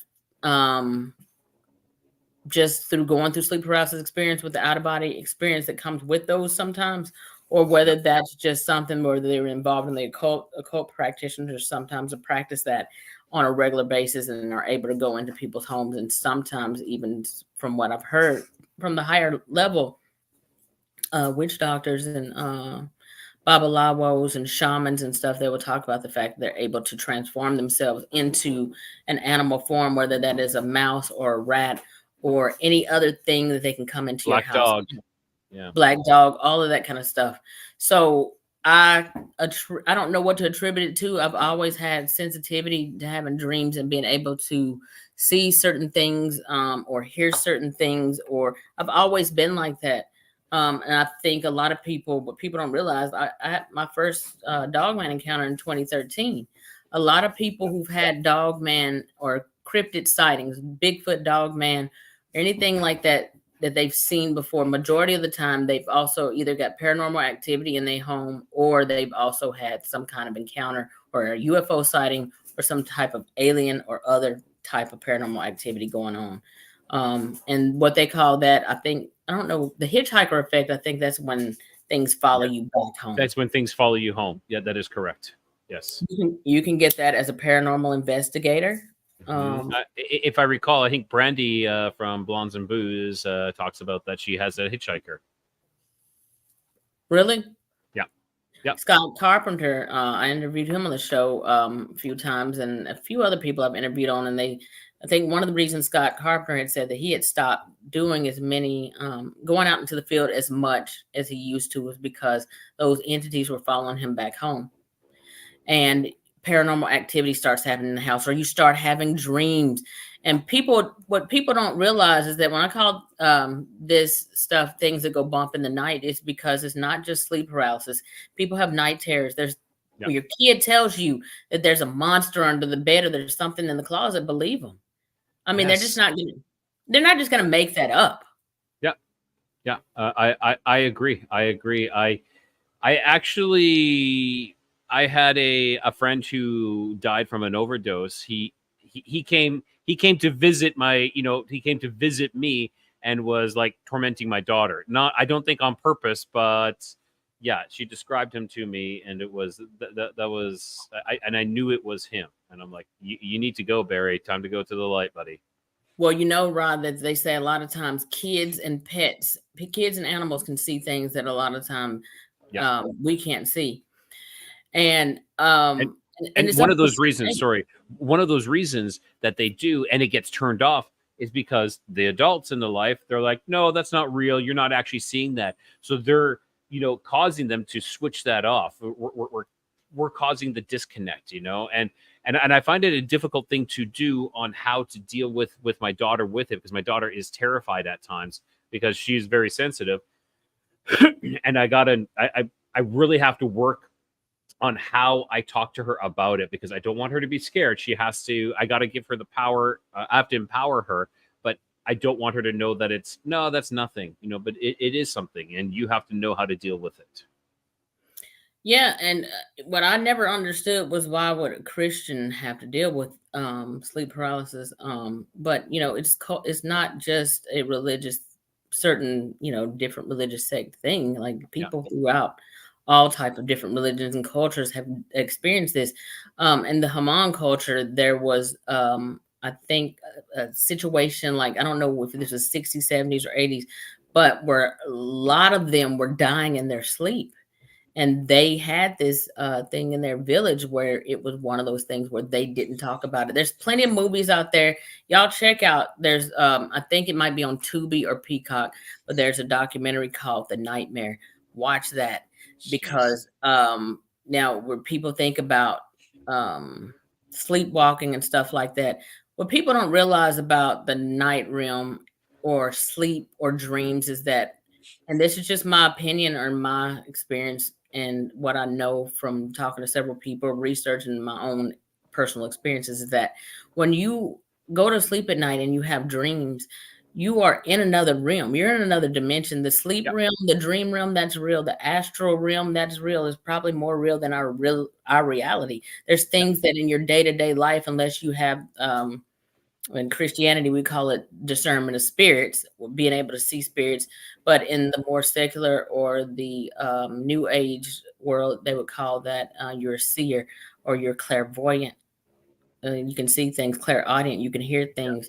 So either way, you have that, for lack of a better word, third eye open. You can see things that maybe sometimes other people can't see. So you have people out there who we look at every day that you see them walking up and down the street. And yes, I do believe that drug addiction can make you hallucinate and can make you have different experiences with that. Yeah, I think it's hallucinating, but I also think it's forcing a door open that maybe you shouldn't. You shouldn't. Yes, and I can hear your dog barking. She's looking over there and she's upset. So when it comes down to it, like, yeah, I do think maybe there's times when they're tripping on some bad acid or something like that. But I also feel that the other possibility is that you have shamans or witch doctors or whatever you want to call it, like medicine men who actually will take peyote or ayahuasca, or in today like salvia or DMT, in order to have a spiritual or supernatural experience, to take them to another dimension. And that was done by shamans and medicine men in order to be able to converse with or communicate with their spirits or their spirit guides. So those are gateway drugs that are that puts you on a whole nother level of consciousness that you're not able to perceive. So I feel like some of the times when these people are high and they're seeing different things, it's not a coincidence when you have these people, you see them walking up and down the street and they're talking to themselves. They're talking to somebody. They're having a whole conversation. They're answering. And maybe, like I said, if you don't believe it, then you don't have to believe it. They're just crazy and it's just drugs. Whatever you feel, then that's what it is for you.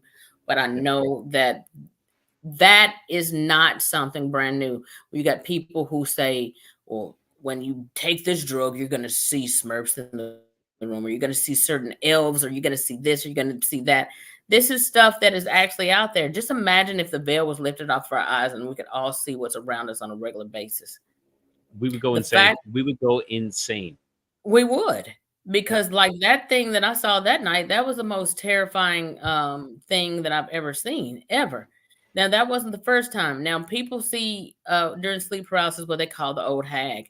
And that's like usually an old lady that's kind of just in raggedy type clothes, pale skin, sometimes sharp, jagged teeth, black teeth every now and then, dark nails.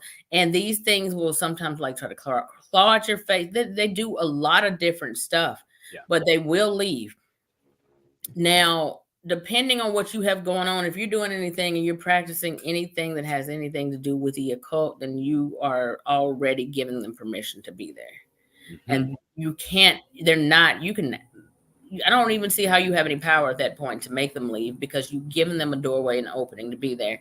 Now, some people might say, well, I'm a Wiccan, or I only practice white magic.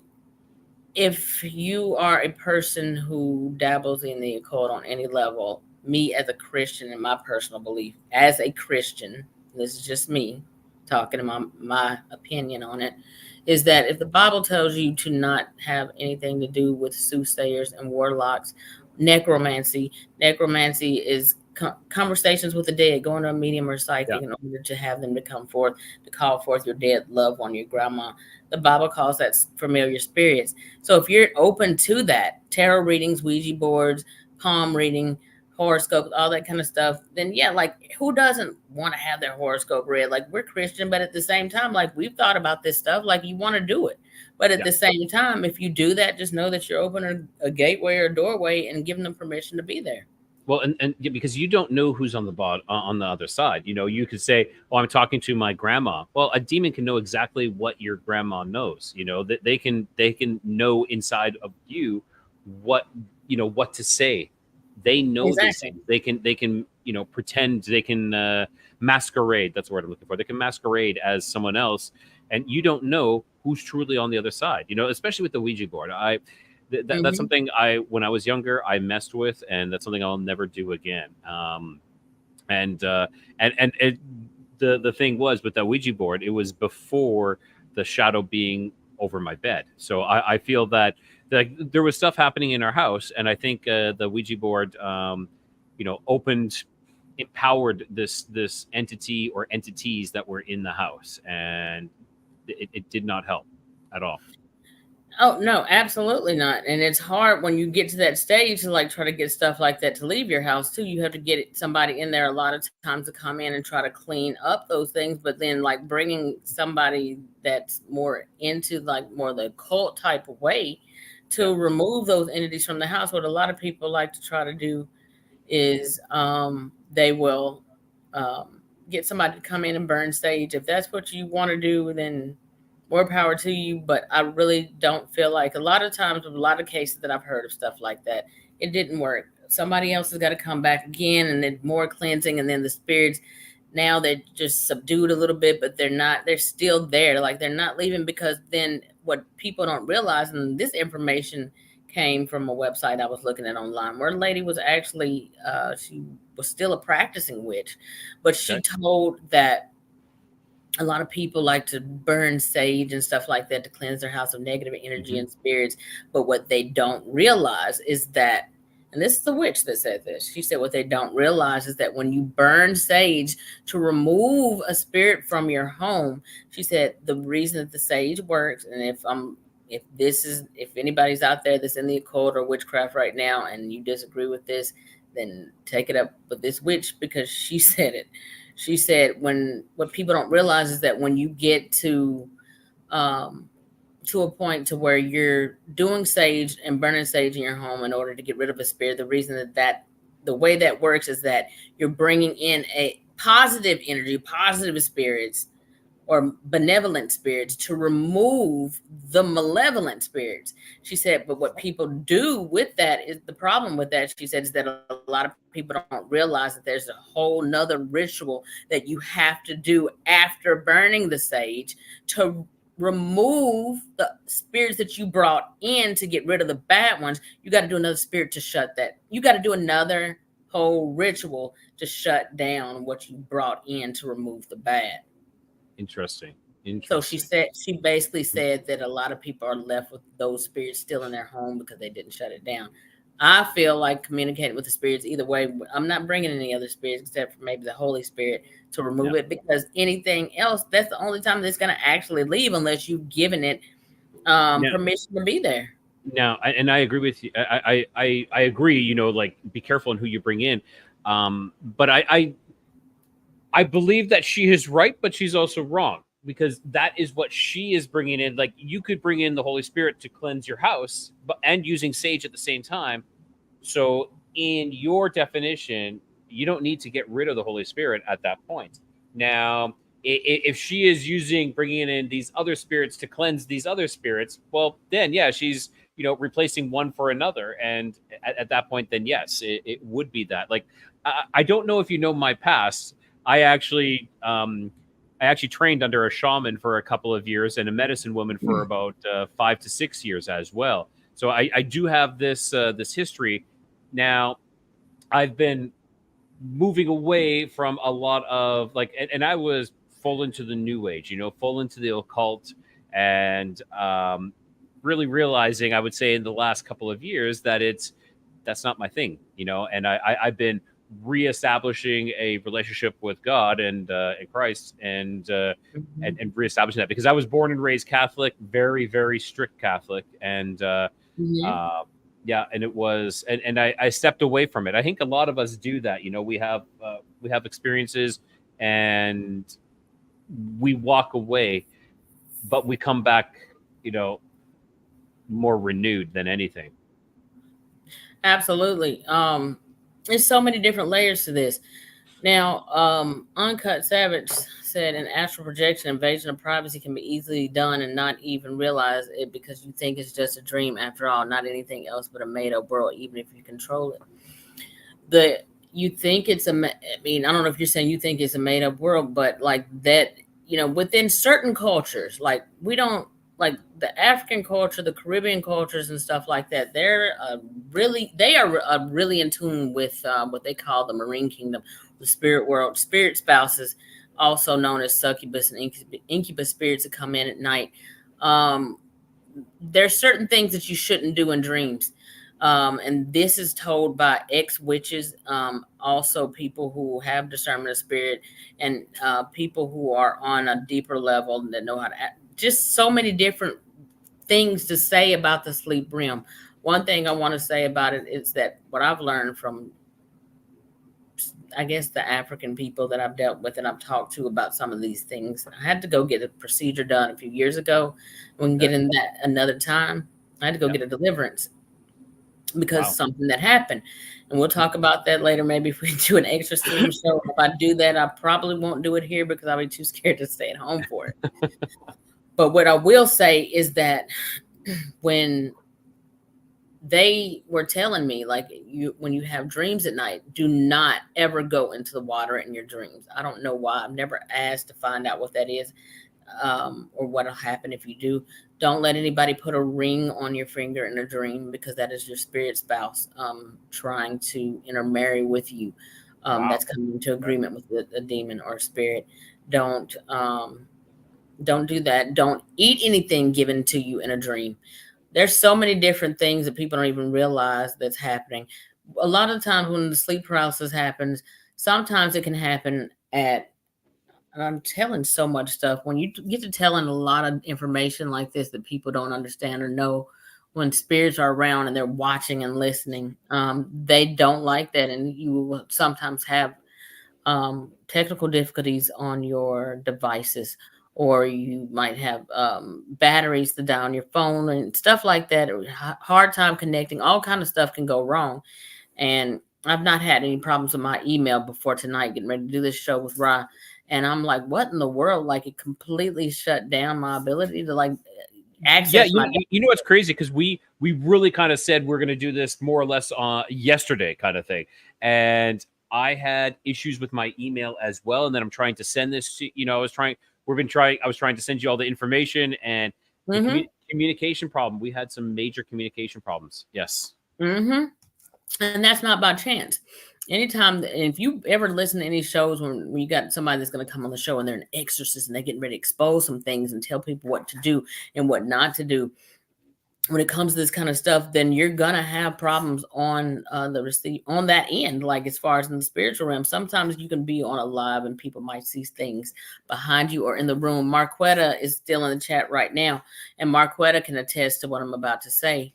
During one of my shows that I did back before I started doing shows on YouTube, I was doing shows in my group before that, and I had an exorcist on the show at one point.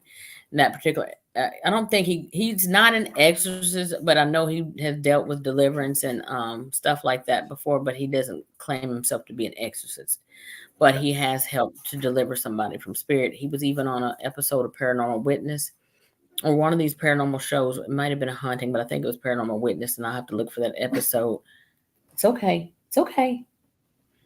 I had to look for that episode, and when I find it, I'll let y'all know. But during this particular episode, I had that exorcist on the show, and it's okay. No, it's all right. It's okay. Calm down. Hold on, y'all. Yeah, no problem. Yeah, I recently interviewed a gentleman who was involved with not Satan and not Satan. Was it Luciferian? He was a Luciferian. He was born and raised into Luciferianism. And that he was a very interesting person to talk to. He's come out of that now, and of course now he's completely flipped to the other side.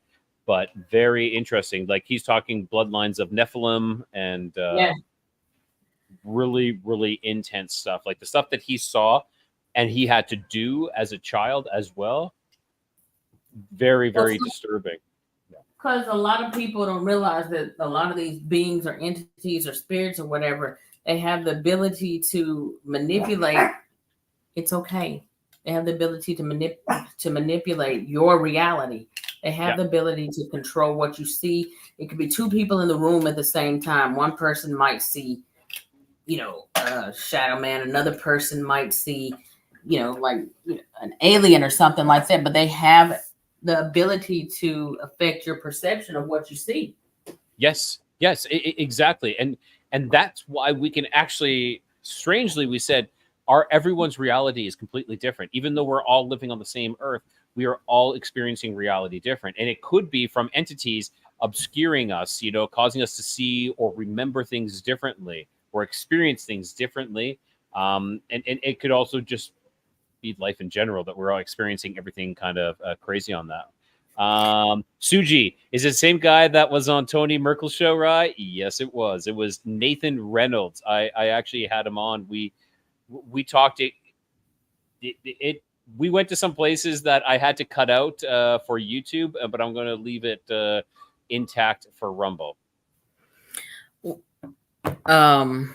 was I going to tell y'all? I can't remember. It had something to do with it's so many different things when it comes to this. Did y'all have any more questions y'all wanted to ask about sleep paralysis? If anybody has questions, throw them in all caps. Bettina, you have a wealth of information on this. It's but it seems that you have a wealth of information because you've actually been experiencing all of this. Oh my God. Oh my God. I'm fixing to cry. Like my bedroom door is wide open now. I had it closed. Oh shit. Hold on. I'm getting creeped out. Yeah. It's like, I'm sorry. Like this has never happened. Not like the show. Come on. No worries. This is, when you start hitting these subjects, sometimes when you start talking about them and bringing things to light, things get agitated, get moving around. It definitely seems like you need some cleansing in your house. Something is still there. Is there perhaps gifts that were given to you that maybe, and this is just me reaching out and it's sometimes there's gifts that have attachments, and I know someone was talking about the past about someone having in our chats here something about Marquetta was talking about someone who bought a mirror. Here we go. This lady on TikTok bought a used mirror from an estate, and she's been having all types of paranormal activity in her home. There are entities that can be attached to items. Now, a mirror is also a portal of sorts. It is not of sorts. It is that. Now, and also, we're talking about occult things. Bettina, do you know anything about scrying, or do you know what scrying is? I've heard of it, but I don't know too much about it. Could you share? So scrying is when you use a black obsidian mirror to communicate with spirits or past loved ones. Okay. Mm-hmm. Now, do you have something in your hand near you that looks like a black obsidian mirror? I know that your phone is that. Yes.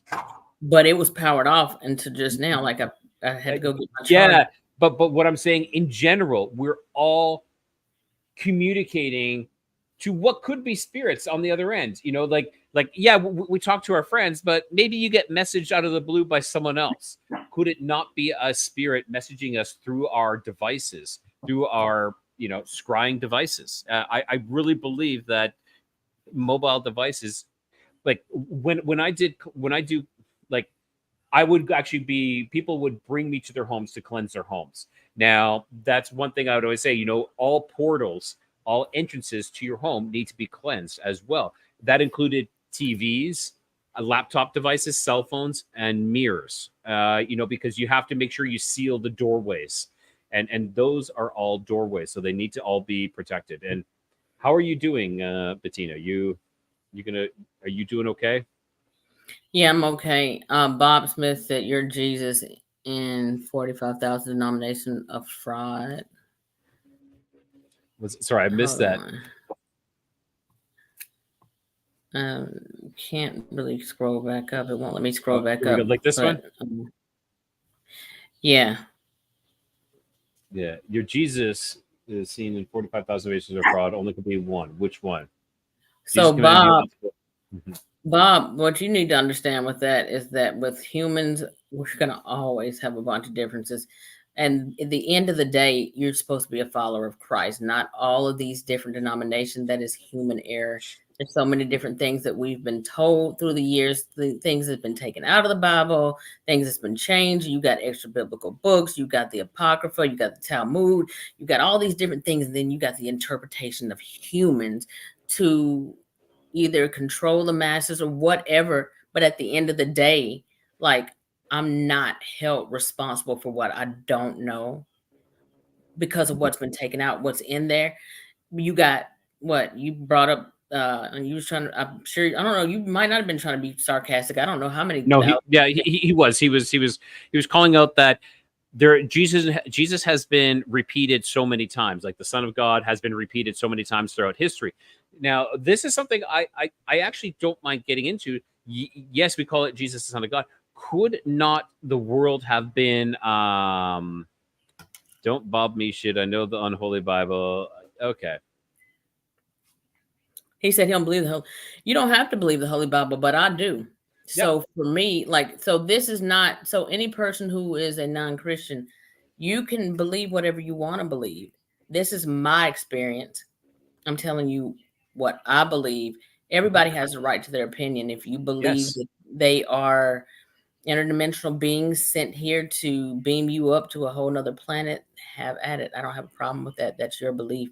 I'm not a person that's going to come on here and try to recruit you or initiate you into Christianity.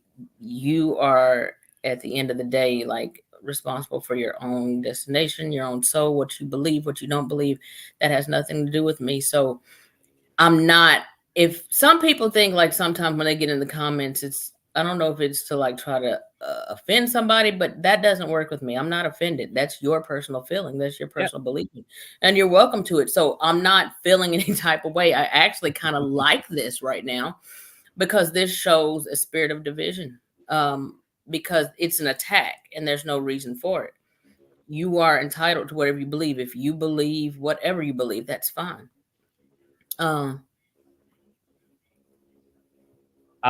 So Bob said that I find this actually interesting because I actually heard, was it Peter or Paul is allegedly he has never been reported to die. He has never been reported that he died. One of the disciples, it was either Peter or Paul, was never reported to actually have died. They never actually said that. So when you're saying that Jesus told the disciples that they wouldn't make it through the cities of Israel before he returned, do you think the disciples are still waiting for Jesus to return? Yeah, allegedly there is one that is still waiting. But yeah, all right. So, but I think we're getting off topic though. We're getting off topic. I think we should bring it back to this. You know, when we talk about, so you were going to, I think we're going to bring up like aliens in association with this. What is your belief on aliens in association with sleep paralysis and, you know, shadow beings? Do you have any tie-in with that? I feel that let me turn off the chat so I don't have to keep reading No problem. some of the stuff because it's distracting. Mm-hmm. And I know that this is, again, like some of the stuff I talk about, you'll get stuff like this. So I've cut off comments so I don't have to look at that. Now, what I do want to say is that I feel like these beings can come in different forms. I feel like that some of the same, you just have to put the common denominators together. What happens during sleep paralysis? You see something else in the room, whether it is an alien, whether it is a demon, whether it is a shadow person or any other being under the sun. What are the common denominators with all of that? It's the sleep paralysis. Yes. Now, sometimes some people may say, I never went to sleep. I was just laying there in the bed and then I became paralyzed. I think I saw somebody in the chat earlier say that they went through sleep paralysis and had not ever gone to sleep. I experienced that one time. So like sleep paralysis before you went to sleep, right? Mm-hmm. Yeah, I'm trying to remember who that was. Was it Tammy? Could have been Tammy Johnson or Seesaw. I can't remember. Tammy, was that you that had the sleep paralysis before you went to sleep? We'll find out here. So, and I want to bring up something else because I want y'all to understand, like, sometimes I think people come on channels and stuff like that to troll when you have to understand a lot of stuff in spiritual warfare. What I do want to say too is the fact that Bob, and I'm not trying to divert off, I just do want to say that you have to also kind of understand too that even though we are Christians, we do have issues. We do have questions. We do have things that we cannot explain that the Bible left out or the books have been taken out, so we don't know. There's times when we as Christians will sit back and like, why did I have to go through this? Or God, why are you not coming forth? Why are you not healing this person? Why does this person have to suffer? So I'm not a person that is somebody who sits up here and acts like I know everything, because I don't. Nobody has all the answers. But I can only tell you about my experiences, what I've been through, and as well as millions of other people, if not billions, all throughout the world. But back to what you were saying, Rod, like I just feel like that whole thing, I think that they can show up to whatever I'm not going to say more comfortable with, but whatever the reason, whatever the form they show up in, I just think that they have different ways. Now, I'm not saying, I have my thoughts on a bunch of different stuff, what it is. And a lot of people that are outside of Christianity will say, well, you Christians, anytime that you don't understand things and you don't know what it is, you are automatically quick to call it a demon. My thing I feel on that is that when it's somebody that's outside of Christianity, whatever they think it is, my mind is broad and open enough that their belief does not affect how I feel about my belief. I'm a person, this is the way that if I was going to have, you got Christian apologists that will sit up there and they'll debate an atheist or they'll debate a Muslim. You have to know what that Muslim believes. You got to know the atheist standpoint, and you got to be open-minded enough to be able to argue your point with that person, but still at the same time, you should still be able to be cordial with that person. Mm-hmm. I don't get offended. I'm not going to attack you. I'm not going to ever at any point, because I don't believe what you believe. I will never be that person that's going to say, you're an idiot because you don't believe in God. I'm not going to do that, because to each his own, and you have a right. It's called free will. So that's all I'm going to say. Yes. Yeah, that's all I'm going to say about that. So I'm moving right along. I don't believe in crystals. I know a lot of people do. Rod, did you want to speak on that? I do, and I believe because crystals are the keepers of information. That's one thing we do know, and if we actually look into technology, crystal quartz are used in computers, so they can hold information. So what type of information can they hold? Well, I think that's up to you, but in your protection. Now, if you actually are looking for something for protection, black tourmaline, pyrite, what else is there? The selenite as well. Those ones are really, and of course, clear crystal quartz is always something that will protect you. And so those types of items, and sometimes the crystals do help, but it's also intention. Intention is the biggest thing. I think we are so much more powerful than we are led to believe. That with intention we can really do a lot of protection and protecting ourselves. So we have to have the intention and the positivity to remove these things from our life. And of course, sometimes we do need assistance. Sometimes we do need help, and we have to be able to ask for that help at times as well. Absolutely.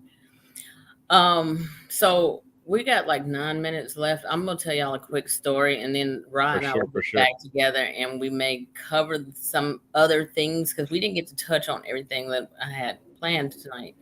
But we could definitely do another one of these, in the near future. I'm having a blast. Yes, and I apologize. Like, I didn't expect all the strange weirdness, whatever that was happening here tonight. Like, so I apologize for getting off camera a few times. I had to kind of collect myself at times. My dog's reacting to everything too, so it's making me feel kind of creeped out. But I also know, like, here in the last several months, like, I haven't had to deal with anything. I've already kind of removed things remove stuff or spirits out of here. But anytime you talk about stuff like this, it's gonna make the ones, especially when you're exposing certain things, they don't want that information out. No. And they don't want people thinking they have any authority or power over it. But what I will say is that, you know what, I'll save it for the next show since we only got 8 minutes. Tonight was a show basically talking about sleep paralysis. I was gonna. That's all right.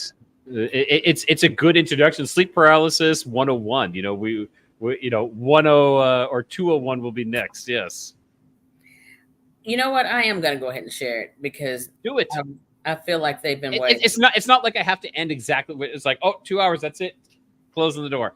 Nah, let's do it. So I'm gonna tell y'all something. And I don't like talking about it because this is probably for me. I've had plenty of sleep paralysis and it scared me plenty of times. But this one incident had me halfway about ready to have like a nervous breakdown, y'all. And I really don't even want to talk about it. And I've talked about it a few times, but I don't like to talk about it. And especially like with all the weird stuff that's happening here tonight. Yeah. Hold on, and this is not for dramatic effect, I swear. No, while you're collecting yourself, I'm just going to say, hey, everybody who's watching, make sure you guys hit that like button. Jump over for the viewers who are watching on my channel, jump over to Bettina's, hit the like button, and vice versa. Jump over and hit the like on my channel. It really helps us as independent media is kind of what we are. Absolutely. Well, I do want to say this. So talking about shadow people, and we'll make this a whole nother show. I'm just going to give y'all this quick story about my first shadow man experience. I'd heard people talking about shadow people for years. My show is Crypto Normal Encounters with B. Moss. I called it Crypto Normal because I wanted the show to be for people to come on and share their cryptid and paranormal experiences and encounters.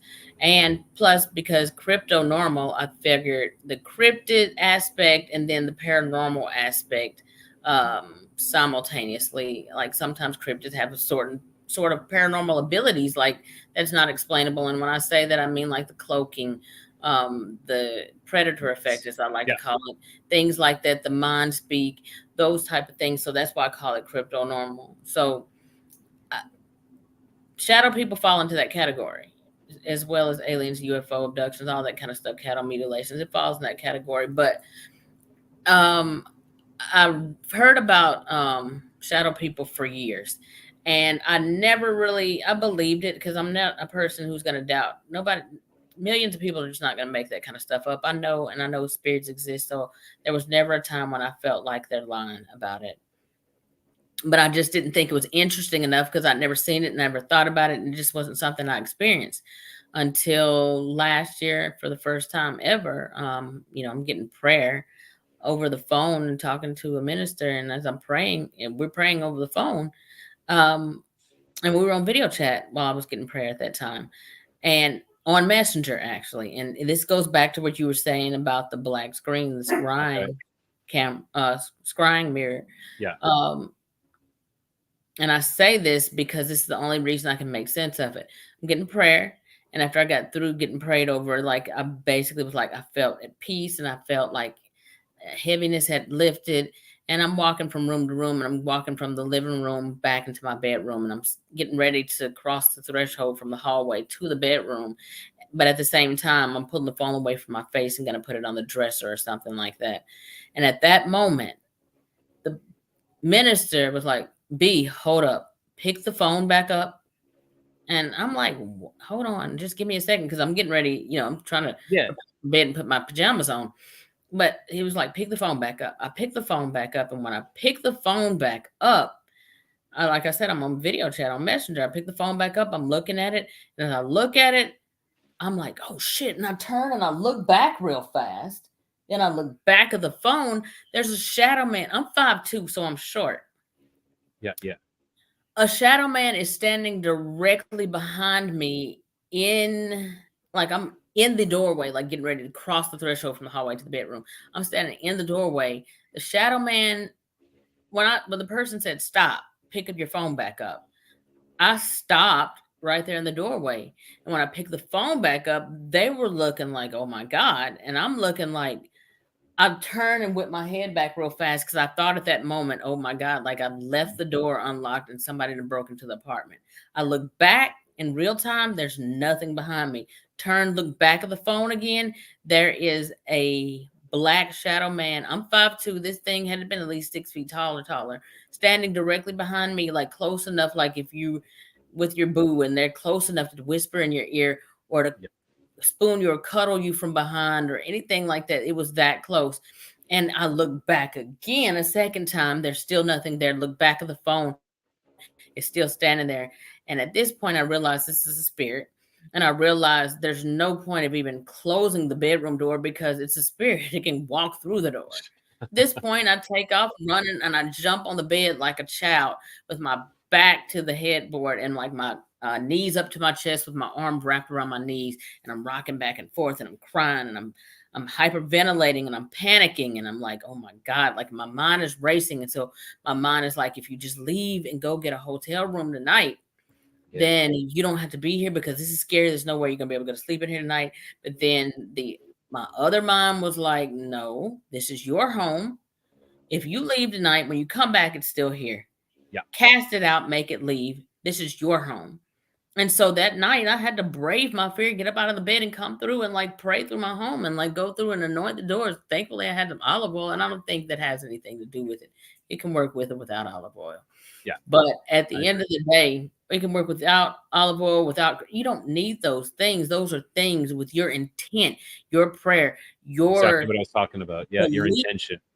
That's what's going to do it for you. But that thing, why was it here? Why was it just standing behind me like that? And when I say behind me, I don't mean literally behind me, like this chair is behind me right now, like that close. Yeah. What are you doing? Why are you here? And so after I prayed and went through, I felt better. But at the same time, I went on the stage here that night, but I slept with all the lights on in the apartment that night. And I went to YouTube and I just put on scriptures to listen to go to sleep. I was too terrified to go to sleep with that.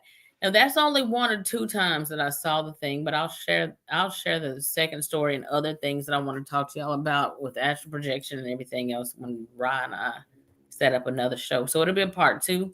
Yeah, definitely. This is like, so the reason why I believe these entities will latch onto us is one of 2 reasons. One reason, if we're open to it, if we're depressed, suicidal, anything like that, we give it an opening to come into us. Now, the other reason is when our light is so bright that they are attracted to that, because there is opposites. They say opposites attract, but this is what it means, that for however good something there is, it can't be good unless there's the equal of the evil. And I know that sounds disheartening. Yeah. But it's true. There cannot be good without evil, unfortunately. Otherwise everything is just a neutral. For the evil that you see out in this world, all this negativity, know that there is the balance that exists within us. We can be those people who create that balance, but there are extreme good beings out there as well. Yes. And so like I said, like y'all just understand when y'all see people show up in the comments like that, understand that when it comes to the show, like, I don't know, like I just kind of look at stuff too, like we're all adults. Like I'm 44 years old. Y'all are probably anywhere in y'all's 20s up to 50s, maybe even 60 years old. We're adults now. Yep. At some point in time, you have to get past the point where if anybody has a difference in opinion, you should be able to have a difference in opinion without insults and stuff like that, because it's not necessary. But also at the same time, to be able to keep an open mind enough that things that we don't understand, some things we're not meant to understand, and we will never understand until the day we die. And I don't think everything is meant for us to understand, but I feel like that anything that you don't understand, ask. Yeah, exactly. Ask. But like, I do agree. Some things we aren't meant to know, but we will. Once we cross over, I have so many questions when I cross over. It's like, oh my God, let me into those records, into the Akashic records. I want to know. I want to know about the Bermuda Triangle. I want to know about this. It's kind of, yeah. I Oh do. yes, I got so many questions. I want to know what's under Antarctica. I want to know, is there really an inner Earth? Yep. What's his name? Admiral Byrd. I want to know, was he really telling the truth? I want to know, is there really Operation alien High base? Jump. Yep. Operation High Jump. I want to know, did they really find the firmament like they said? Because Operation Fish. That's Operation, in my opinion, Operation Fishbowl. That's when they shot nuclear weapons into the sky. Why would they do that? To try to break their way out. exactly. Mhm. But do you also remember that when all that was going on, you also remember that there were planes when Admiral Byrd was over there, and those planes they would go up so high and then they would run into that wall, and they were saying the planes crashed into nothing. But it wasn't nothing. They say that Antarctica is supposed to be I don't know if that's the border or you've gotten to the wall. That's why the ice is so high, and I don't know how many hundreds of feet or whatever, but wasn't the ice wall so high that it took them a while to actually, did they ever get to the top of that ice wall? I believe they did. And that's why when I believe Admiral Byrd crossed over, and that's when we can get into New Schwabenland as well, an association with that as well. So that is a whole other story. That's something I find really fascinating. And I know Matt from Planet 412, that's one of his go-tos. That's one of the things he's really interested in. Yeah, it's very interesting. So, no wonder what we know, right now in this world, if anybody ever questions any of this stuff, you just got to understand, for me, the fact of seeing a dog man, I believe I'm a person that I have a lot of trust for people. Until you give me a reason not to trust you. And I'm just not going to be that person that automatically right off the top just believe, okay, they lying, they making shit up. I'm not that. Because some people will make stuff up, but why would you do that? And I'm not saying some people won't just do it. Some people just like to lie. But why would you do that when you're not getting paid to do so? Yeah. You're not getting paid for it unless you just want that notoriety. You just want to be on the show. There's enough information that's out there about Dogman and Bigfoot now that if enough people listen to enough shows, they know exactly what to say and make up a great encounter. They could write a book. Yeah. But in those encounters, I think you really have to listen, because those encounters will change. There always will be changes. But people who've had actual experiences, nothing really ever changes from their experiences. Nothing will ever change from their stories. And Suji, I actually am a believer in truth in plain sight and truth in Hollywood. Game of Thrones joke, is it? There's a lot of one of my listeners, Bryce. We were talking about certain cartoons that had truth in them, and I think there's a lot of truth within the movies. So, somebody said something a few minutes ago. Tammy, when you get a chance, check out Admiral Byrd. What did you say she should look up for that, Ra? I would say, there's definitely search into Project High Jump with Admiral Byrd. Hollow Earth. What is the name? There's a name for Hollow Earth. Can any of our listeners come up with the name for Hollow Earth? I forget. There's a specific name for it. Agartha? Agartha. That's it. Yep. Agartha. Yes. Yeah. Admiral Byrd. Oh. That's my puppy. She was seeing all that stuff a few minutes ago in Bargain. Yeah. She's trying to protect you. She's trying to protect her mom. Yes, it's okay. Yep. So Agartha. But he went into that inner earth, and when he got in the inner earth, that's when he was saying that, he saw, what did he see? It was all green in there. It wasn't this land of ice and cold water and snow and stuff like that, like you saw in Antarctica. It was a whole nother sun and solar system in there. Yes, there was another sun. Yeah, a green rainforest in there. You had prehistoric dinosaurs that were supposed to be extinct living down there still. Have you heard of the Voynich manuscript? No, I haven't. The Voynich manuscript was this book, this complete book in writing that they haven't been able to decipher about this whole other biology of plants and everything. It is so in depth that it's too thorough to be a hoax. And then there's also, and I can't remember where they were, but there's the green children, the two green children that they discovered that they came from another land. And there's so many things we could talk about, Bettina. We need to do this as a regular thing. We should. Definitely. We've got so much stuff to talk about. Well, Rob, well, I'm gonna go ahead and eat and then get off of here. And Oh, Yeah. Marquetta said the water looks different in Antarctica. Now I'm gonna say this. I'm gonna let y'all go, but one of the things that they also said that there's the fallen angels or whatever, or some people might call it ancient aliens or whatever you want to call it, Anunnaki, that they are buried in Antarctica. I don't know how true that is, but there's a lot of weird things there. They were seeing aircraft there when Admiral Byrd was there that they had never seen before, and they thought it was from the Russians or it was this group or that group. It's so many different stories to this. I can't. I'm gonna stop. I can go so many places. Guess what? Speaking of Antarctica, I'm actually having a guest on in a couple of weeks who's worked in Antarctica. Really? So, yes. I'm looking forward to that one. He almost canceled on me due to scheduling conflict, but we were able to reschedule to an earlier time. So I'm going to have him on.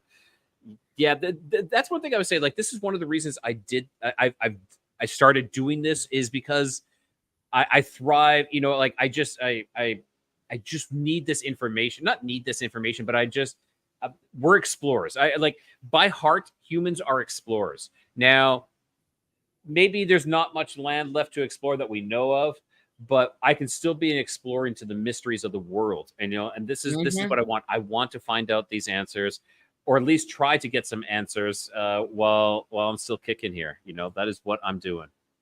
Yes, please do. We got so much stuff. We're gonna come back together again, y'all, because we're not. This is when you get into talking about this stuff, it can go on and on and on. It's just not a. It's all interconnected. I'll say that. 100%. You know what? I was talking, like I said, Vicky Joy. You got to talk to her, Bettina. She is amazing. She was saying it's all connected. We all have like a piece of the puzzle, and she said, but people are so concerned that they're a piece of I have a piece of a UFO puzzle. My puzzle is only a UFO, and she's like, no. The UFO is part of the whole picture. It's all connected. We all have a piece of the puzzle. We got to put it together. So we have to stop these Bigfoot community is not going to talk to the UFO or alien community. But when we start realizing it's all connected, this is so connected. Yeah. Well, and like you said, they have started to somewhat come together and open up to it now too, because they realize, and even like when you look at the Bigfoot and Dogman sightings and experiences, a lot of times they've also been spotted in areas where there's lights in the sky or UFO sightings and stuff like that. 100%. I got so much, but we'll get back together. Thank you for having me on the show tonight, Rob. I'm so excited. It was a wonderful show. Definitely. I hope everybody enjoyed it. And I think with that, I'll just go to our exit. And thank you so much for all our listeners and viewers. Appreciate it all. Good night, y'all. Good night.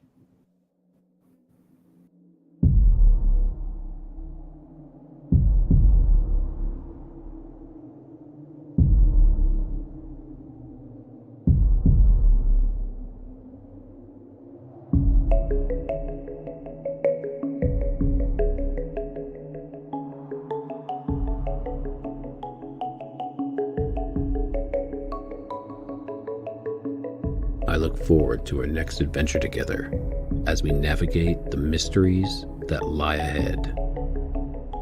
Until our paths cross again, keep your curiosity wandering and ensure the light remains lit.